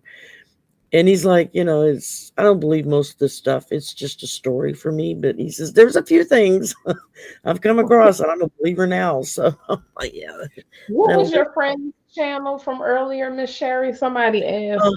Phantoms and Monsters Radio. Let me pull it up real quick and give you the exact correct um, thingamabob on it. Yeah, it's Phantoms and Monsters Radio, and I just put it in the chat. Oh, thank you so Yeah, much. and they've got a bunch of different shows, different people that on, but Lon kind of is in charge of it all, and he's a nice guy. He's a really Hmm. nice guy, and Okay. so he that's his channel, and of course I first started hearing him way back when on the Para X network, which Hmm. I honestly can't tell you if they're even still around anymore. They may be. Maybe I I have a should look question, Miss into it. Shari. I have Mhm. a, in your Ask bio, away. you say cryptid readings. What is a cryptid reading? I've never heard of that before. Basically, I've had people that have come to me and asked me if something they're experienced, can it be a cryptid? Like, is it Bigfoot? Is it the Rougarou? Is it, is it a werewolf? Is it a dog man? And I don't really know anything about that kind of stuff. So I just started like, well, let's read on it and see what the cards say. And so I give them a cryptid reading to find out if what they think may be bothering them is what's bothering them. Mm. So, just something I kind of threw in there. It's like I've done it a few times, and for those I've done it with, they've all seemed to appreciate it, and that took care of that. And there's another podcast called Haunting Live. They're based out of Canada, and they do, I think, once or twice a week. They do shows. Let me find. There it is.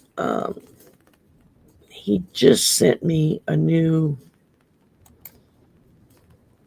his new website address because he had asked me to come on and be a guest, and I was like, oh, okay, sure, I can do that. So, and it's Haunting Live. Yeah, you might have to go in and approve it or something. But honey, Louisiana is not where you want to go if you want to not be with mosquitoes. I don't see it, Miss Shari. Yeah, it doesn't want to post. Um, Let me Huh. see if I can get it to. What did you hear, Yvonne? I didn't hear anything.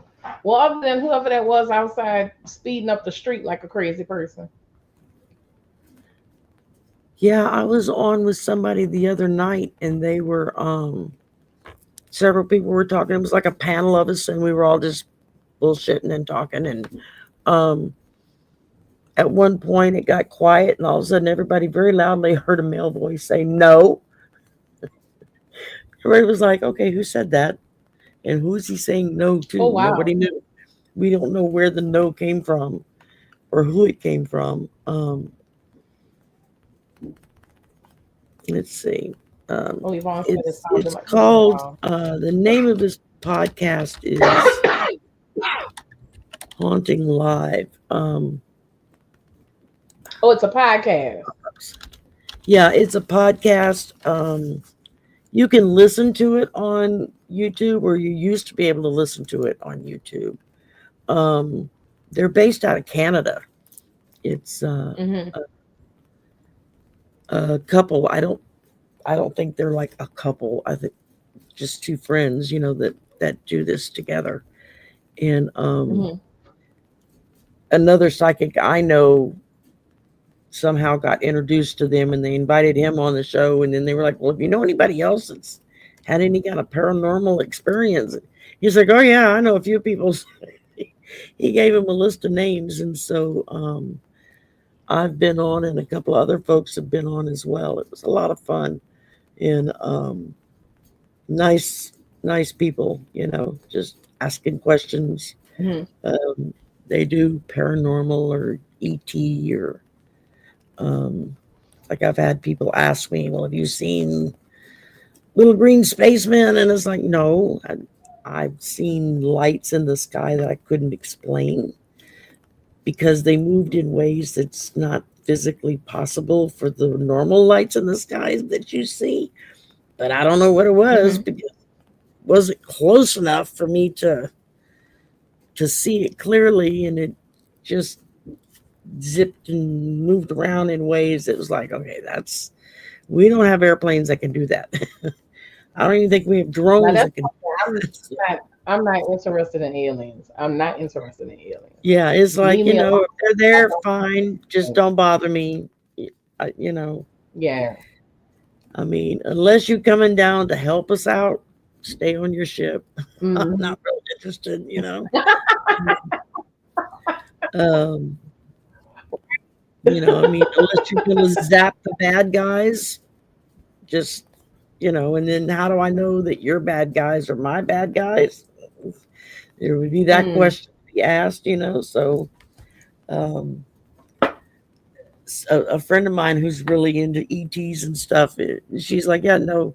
She says they kind of like, where do you think Star Trek got the motto, no interfering with other worlds and their growth?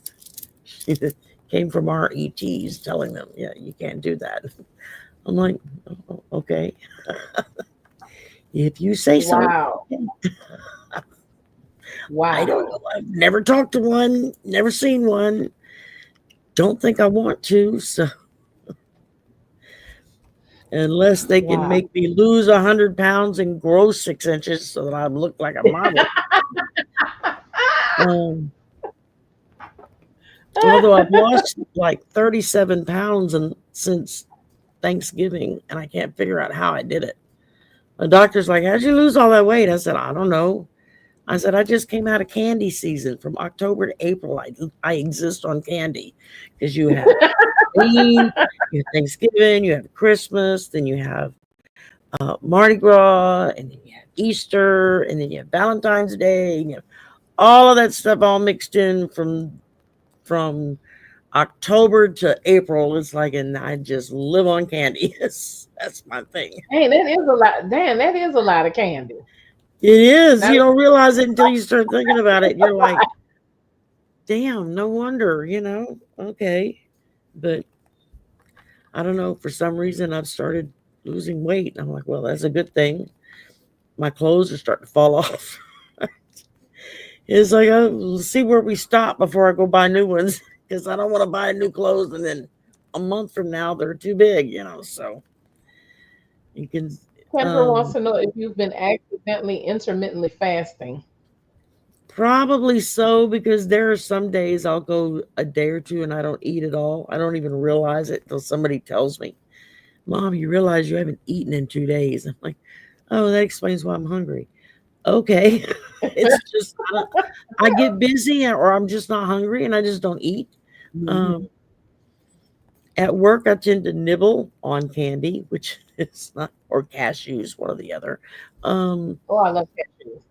oh, I know, I could sit and eat cashews all day long. Um, but it's like at home, I don't sit and nibble on food. I only do it at work. I don't know why that is. Hmm. I think because at home I can get up to smoke a cigarette when I get the EBGBs, and at work I Yeah. can't. So I eat. Um, but And I hear smoking cigarettes too kills your appetite.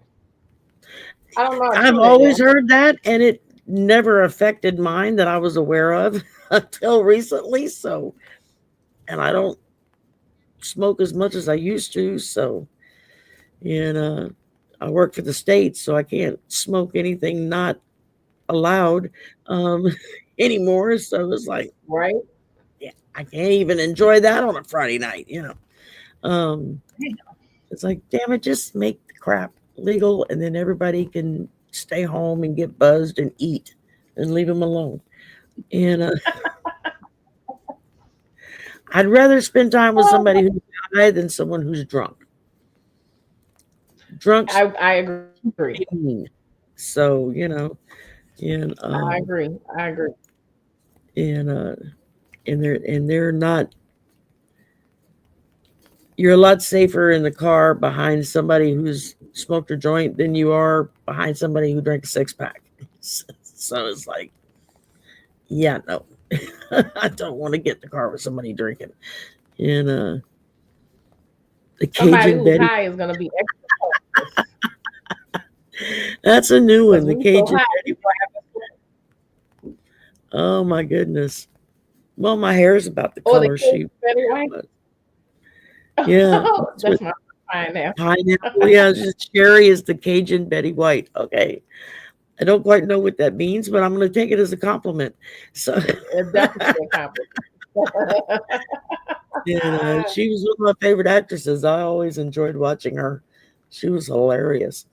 And She was a wonderful lady. She was a yeah, wonderful, she wonderful was. lady. I've learned Absolutely. so much about her behind the scenes and just how much she stood up for people and stood up for the right thing. So Yeah. yeah, Yeah, she didn't put up with a lot of bullcrap. nah, And she was a big nah. time animal activist. She was Mm. um, a friend of mine who's also psychic. He's our regular Dr. Doolittle. He talks to animals and they talk to him. He worked for the Really? uh, Los Angeles Zoo for like 30 years. And because he could talk to the monkeys and the tigers and the lions, and they would tell him, I don't like that handler. Don't let them come in my. They come in, I'm gonna bite them. And so Wow. he'd go tell somebody, yeah, don't let so and so go in that one anymore, or they're gonna bite them. But he would, and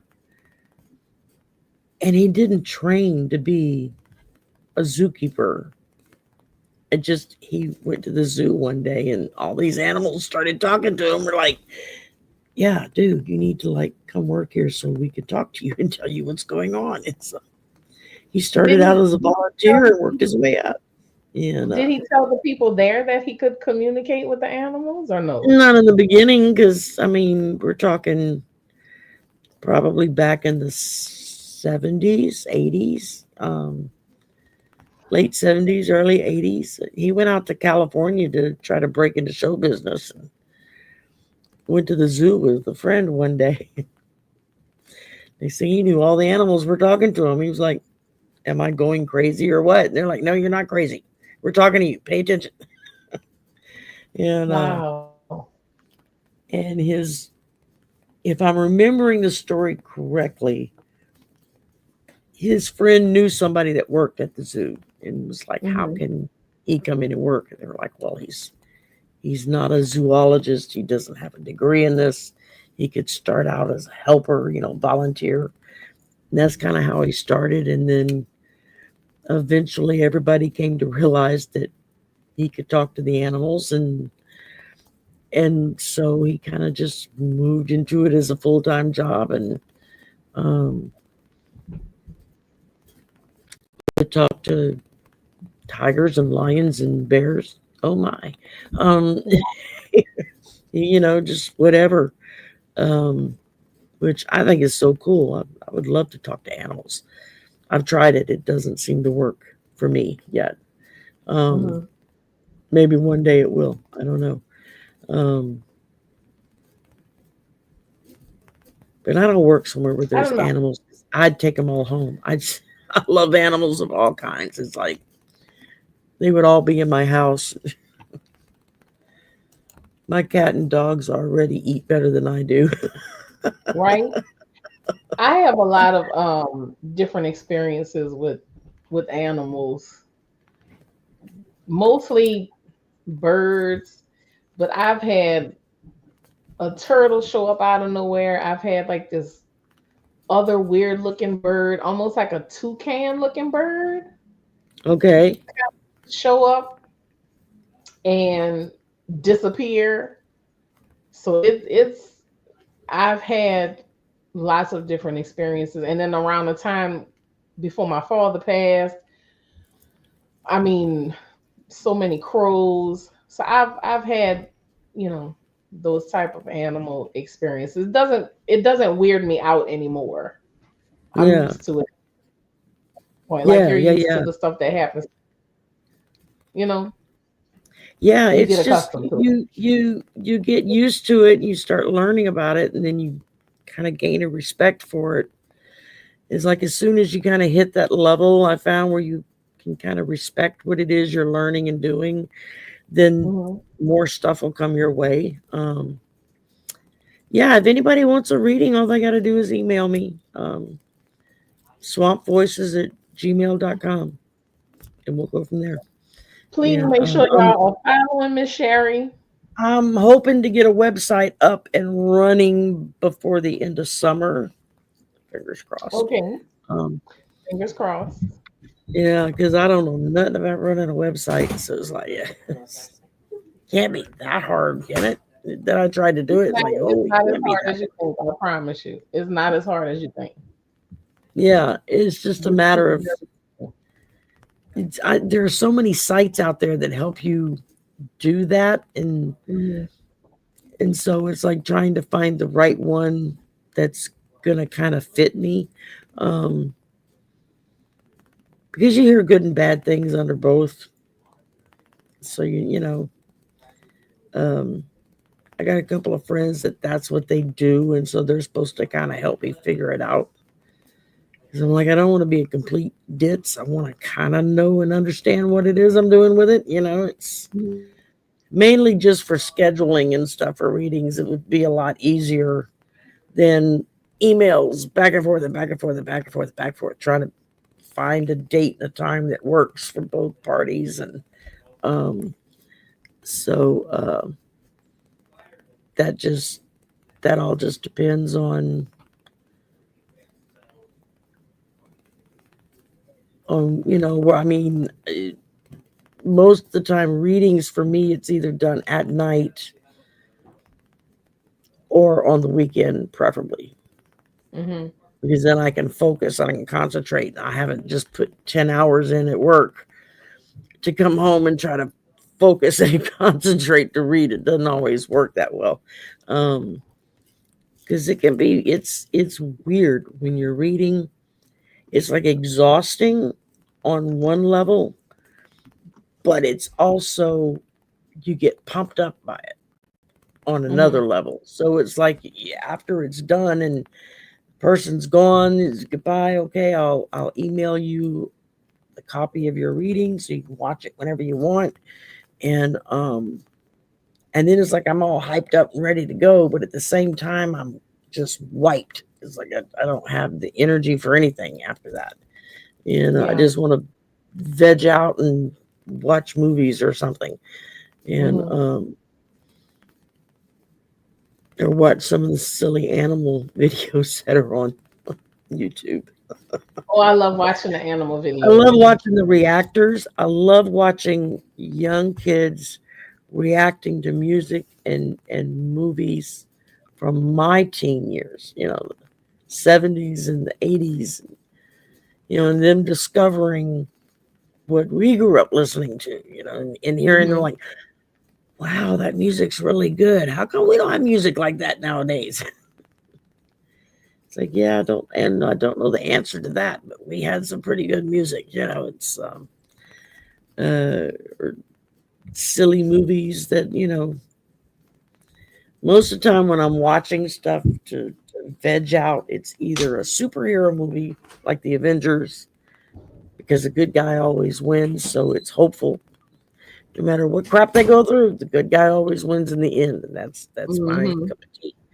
Um, Either that or else something funny.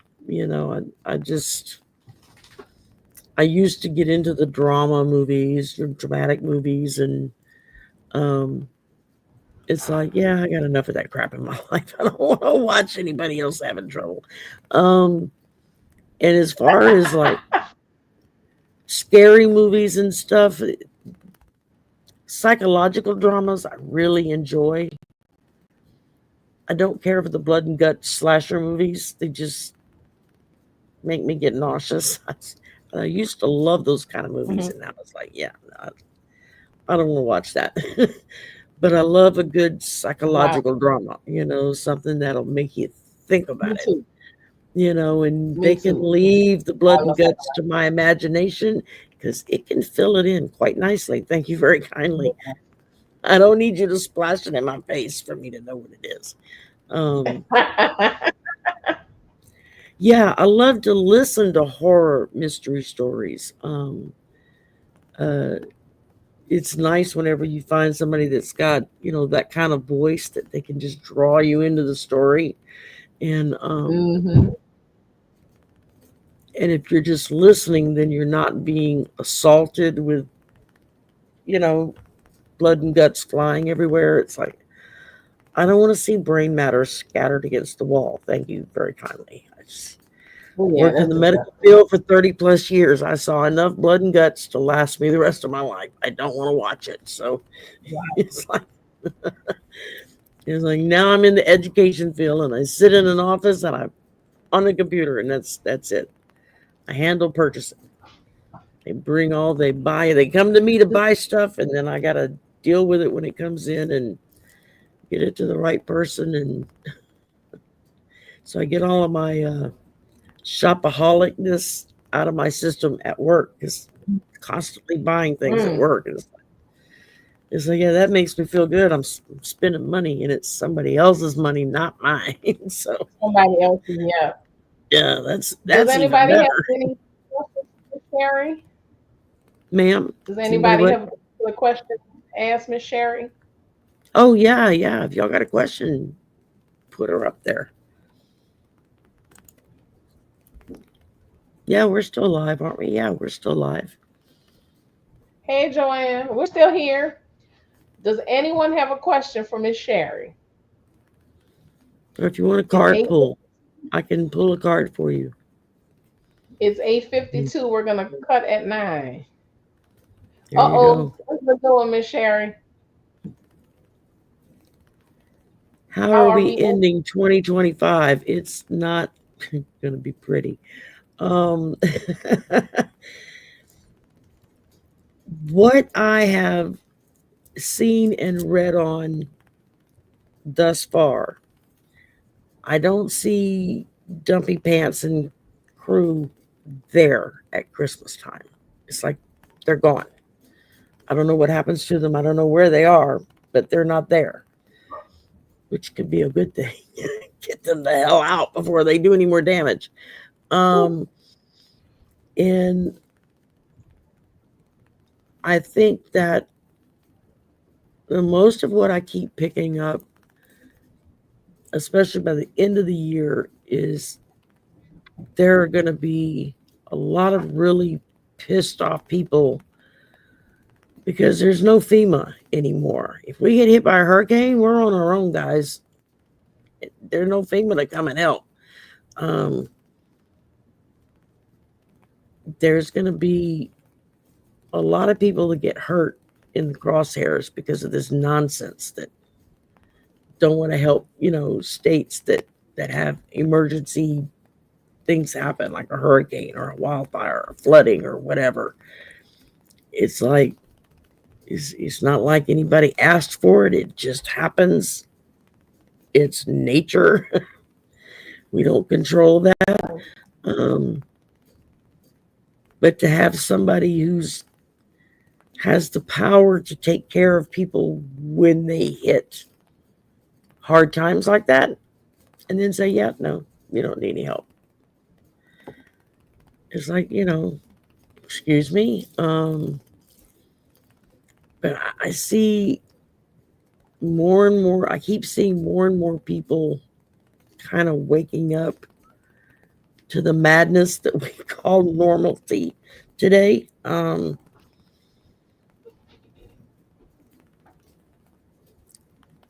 I see a bad hurricane season for us. I keep, a couple of months ago, I did a specific reading for myself. Just, I wanted to know, we're going to have a bad hurricane season. And I got very definitive yes. I hope and I pray that I'm wrong or that something changes and it doesn't happen. But I kept getting cat six, cat six, cat six. And I'm like, yeah, we're not ready for that yet. Whoa, No, that's whoa. the newest level. But I keep seeing a really bad one hitting in the Gulf and a really bad one hitting in the Atlantic on the East Coast side. And Mm. as I was explaining to someone earlier today, I said, how bad it is going to depend on how big is the storm, regardless of what category they give it. I mean, is it huge? Does it take up three-fourths of the Gulf of Mexico? And is it moving slow and it's just going to sit there and dump water on whatever state it's parked in front of, like Harvey did to Houston? I said, or is it going to be small, compact, in, out, and it just devastates everything in its path? But it's Mhm. in and out and gone down the road, lickety split. Um, so I keep getting visions of like Andrew that hit in the Atlantic side, jumped over Florida, leaving a trail of destruction, and then back into the Gulf where it just re strengthened and came up and hit. Um, that was a really bad. Well, Andrew came up. We Cat 5 hit here, went right straight up the Atchafalaya. I mean, when they finally opened the bridge so you could cross the swamp, it was the weirdest looking thing in the world. It was like all of those trees, all those old cypress trees and everything was laid flat. Looked like a bomb had blown up in the swamp. There wasn't a tree. Mm. Everything was flat as a pancake.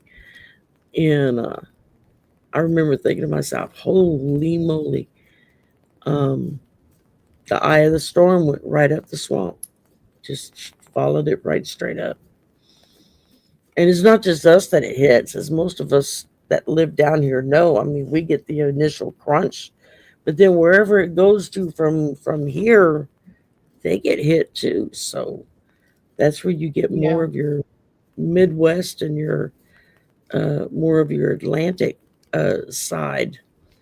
If you get another Sandy, you're going to have something that kind of pops up the East Coast and pops in and out on different coastlines until it hit New Jersey and New York and just did damage there. So, like I said, when I did one of my prediction videos, which never really quite done one of those before, but everybody kept asking me for one, and I kept seeing a really bad hurricane season.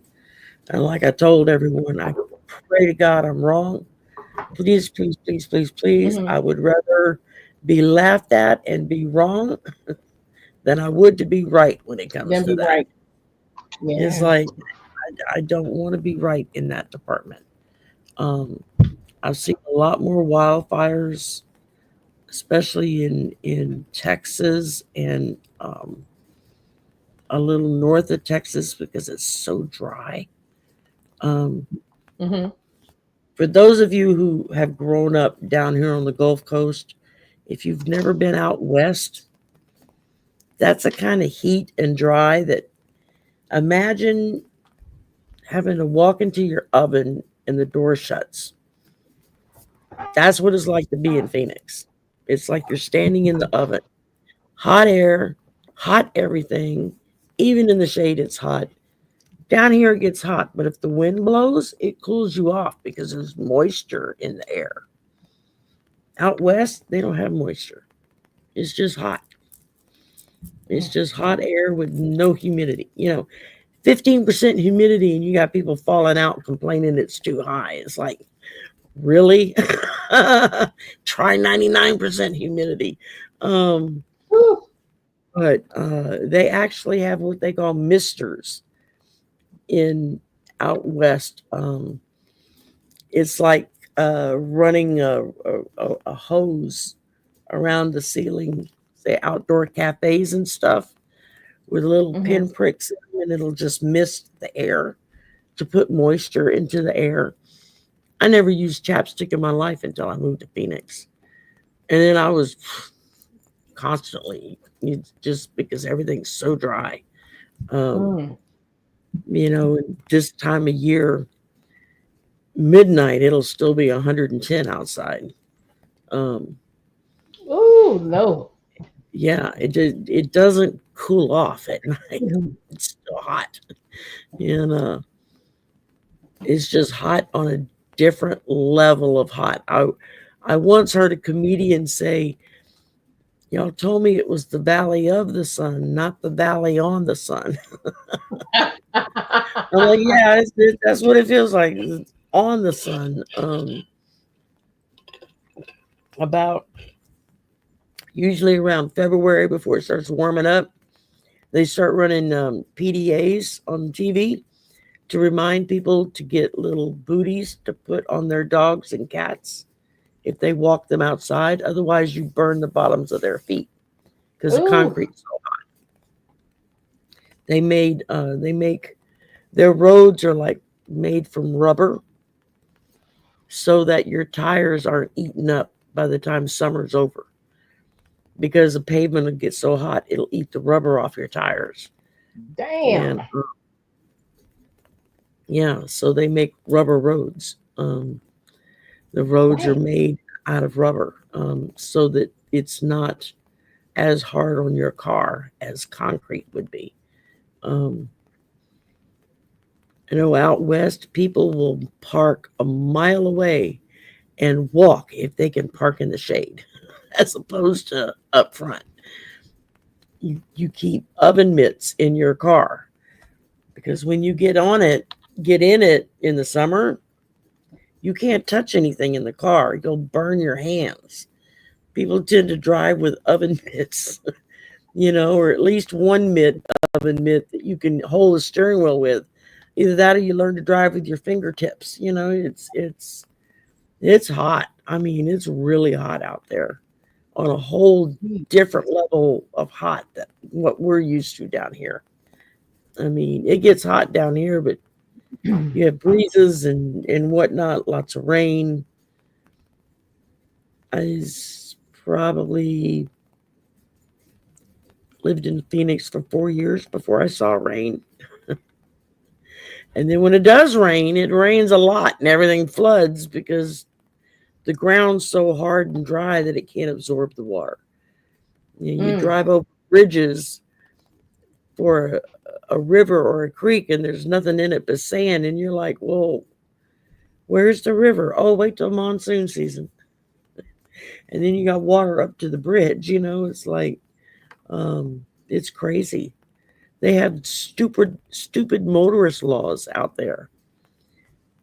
If it's flooding because it's raining and there's nowhere for the water to go, and things flood real easy, and you get in your car and you go drive around and you drive Mm. into flood waters where you start getting swept away and they have to rescue you, not only do you get fined for the cost of that rescue, you get hit by a stupid motorist law because you're too damn stupid. You drove into the water. What's wrong with you? They don't play with that. In Arizona, the big tall cactus that usually have the arms that you see, the Mm. saguaro cactus. Um, the first spring I was there, I nearly wrecked the car when I saw flowers growing out the top. I was like, "There's flowers. The cactus have flowers." And it was like, "Yeah, they have flowers." Like, who knew? But they're like a protected species out west. And say you get in a car accident and you hit a saguaro cactus and knock it down, you're going to get like a $5,000 to $10,000 fine for damaging that cactus Wow. because it's a protected species. Um, you can't, like, if you have them growing in your yard, you can't dig them up and take them out of your yard. You have to file a special request, like through your city or whatever, to have professional yard people come and take it out and move it somewhere. Um, it's a whole different set of rules out west. And Wow. You have a California, lot. it's you just standing there, and all of a sudden everything's like, and you're like, what is that? First time I felt an earthquake, I was actually in Phoenix. I was where I was sending stuff on the fax machine, and suddenly everything around me was like kind of this number, and I'm like, what the hell? And one of the girls walked out. She says, that was your first earthquake. And I'm like, uh-uh. She said, yeah. She says, they happen here too. She says, but it was really deep, so it was nothing to worry about. she grew up in California, so she knows earthquakes. So it's like, yeah, that ain't Yeah, cool. thank no Yeah, thank. I don't need the earth moving under my feet. I'm good. thank you. I'm good. Leave that to the singer. um, Miss Sherry, can't think of thank her name you. now. You're welcome. I just sat and just talked all It night. is- I'm sorry. I should No, have you don't paid have more to attention to the apologize. chat. We enjoyed listening to you. We enjoyed listening to you. You have a very soothing voice. It's almost like you're putting a Now spell that's a on. first. No one's ever said that to me. I've It never is been very told I soothing. have a soothing voice. Yeah, it's very relaxing. Very relaxing. Oh well, good. I'm glad. Y'all I'm make glad sure everybody can understand me. So, yeah, if y'all want to please get some subscribe naughty to Miss cards, Sherry. come to the slumber party tomorrow night, and I'll pull a naughty card for you. Saturday night slumber party on Miss Sherry's channel. What Yeah, time? 10 o'clock. 10 o'clock every Saturday night, 10 p.m. 10 o'clock And Central we Standard Time. Central Time. Yes, ma'am. I'm in Lafayette. Yeah, I'm Central. I'm 2 hours from you. What you Central talking Time. about? Yeah. Well, I'm Um, letting them know because they're all in oh, different states. that's true. Not everybody's from here. I forget that sometimes. Yeah. Yeah, 10 o'clock Central, and we usually run an hour and a half, 2 hours. We've been known to go longer, but I try not to do longer than that because people get bored and they click off. So, um, but we have a lot of fun at the slumber party. It's kind of an anything goes type of night, and it's just to Well, have I'm gonna fun. squeeze myself in there We're a bunch of tomorrow. people that don't go out and party, so we have our own slumber party, and everybody can come party together. Stay home and And be I have been safe, Miss known to Sherry. fall asleep on people. I've been known. I've been known to sit there and go, "Mm," and then I'll wake up and I'll come back up, and there'll be 10 people in the chat saying, "Sherry, it's time to go to bed." I'm like, "Yeah, you fools come back week after week." Just, I'm like, "Okay, whatever." But yeah, I usually try Y'all to take a remember that. nap. So yeah, so if you see me zone out, I'll be back in a minute. I don't zone out for long, and but I Hold just on, Miss like to Sherry. have I'm gonna put fun. one more I figure there's one more figure there's question up enough crap here. in this world. Do you think the housing market will get better? Not right now. Everything I have read on for the housing market is we're getting ready to have a big bust. Kind of like what they had out west in 2008 when the housing market went from boom to and it was literally you could drive down the street and three-fourths of the houses were all repossessed. And people were so pissed about it that it wasn't just an empty house you could go by. They would like strip all the wiring and the plumbing out of the walls and take it with them. So if you bought the house, you would have to have all the plumbing installed and all the wires reinstalled because it would all be gone. And they Hmm. yeah, I mean it hit out west bad when the boom busted. It was really bad. There were people losing their homes left and right. And from everything I've read up to this point, it's going to be a few more years before we get stable. And I mean, right now you got people that you know can't afford to pay rent, much less a mortgage, because they want too much money for it. I Hmm. mean, they're asking 15, 16, $1,700 a month for a three-bedroom house. It's like, really? Is it lined with gold inside? Why is that house so expensive? And that's cheap. Right? Yeah. Out west, you'd pay. I have a friend of mine who lives in LA, and he has a Lovely 2 bedroom apartment, nothing fancy, um, in a nice little neighborhood, and he pays almost 3,000 a month rent, and that's cheap. It's like really expensive, especially when you get to California. Um,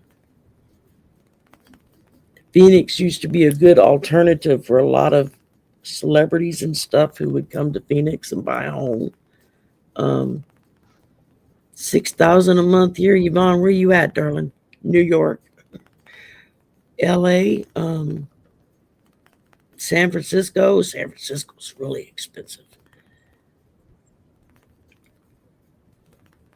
Yeah, Mm-mm. exactly. I mean, we're in a 3 bedroom, 2 bathroom apartment, and we pay 1380 a month. Is what our new rent's going to be starting in August. We just we just re-signed our lease, um, and that's cheap compared to a lot of the apartment complexes in town.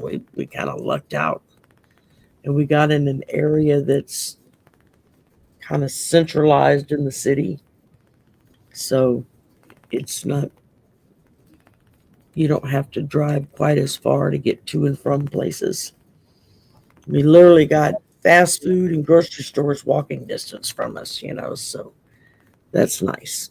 And That is crazy. yeah, it's nuts. And out west, it's ridiculous what they charge. I mean, it's really expensive. You know.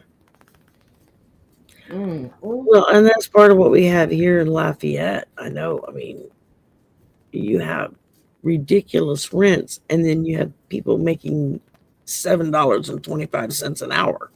You want to tell me how the hell they're going to pay for that on 7.25 an hour?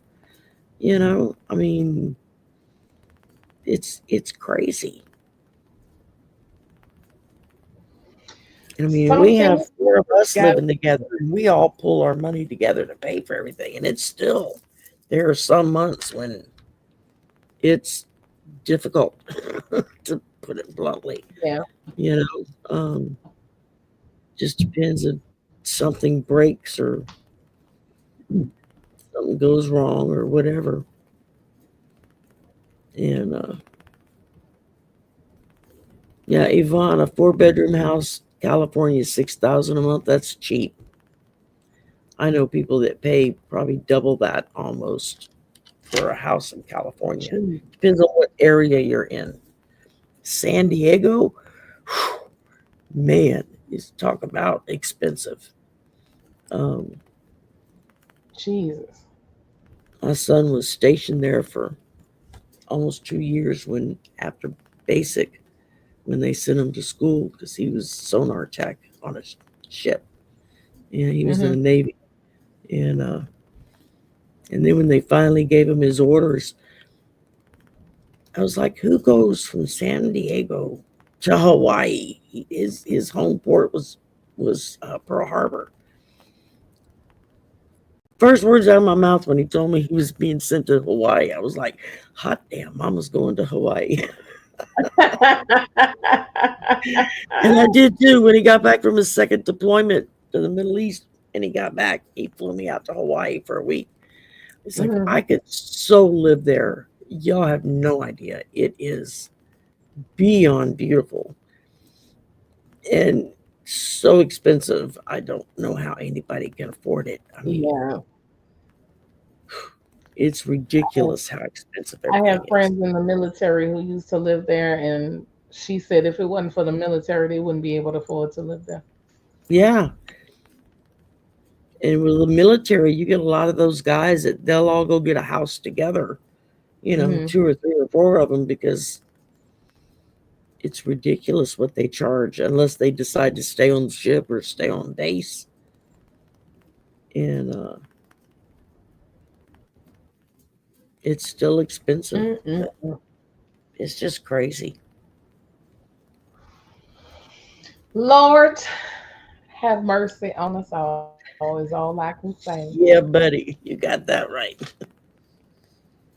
You better have All mercy right, on us. y'all. Miss Shari, we are gonna see you tomorrow. I guarantee you're gonna see a bunch of us in your Saturday night Cool. sleepover. Yeah, y'all come over and come and chat with us. Come say, hey, I'm over from Fat Girl's place. Like, yeah. Yeah. All right. Yeah, well, I know who Oh, you Miss are. Shari, And it y'all was know, such a y'all see me in pleasure. the chat whenever I can catch you on a live stream. Sometimes I Yeah. catch you when I'm not at a keyboard, so I can't chat, but I'll just listen. Because at work, I just walk around with my earbuds in. Mhm. I'm always listening to somebody, but I'm just not at a keyboard to type. And so, but when I'm anywhere where I can sit down and type back and talk to people and chat, I like to do that. And so you never know when I'm gonna show up. Well, I love you and I appreciate you, Miss Shari. Thank you for gracing us with your presence tonight. It has Thank you been for the wonderful. invitation. This is wonderful. I had so much fun. I I did too. really Thank you. did. Thank you. Everybody really enjoyed it. I appreciate you. I We hope so. appreciate you.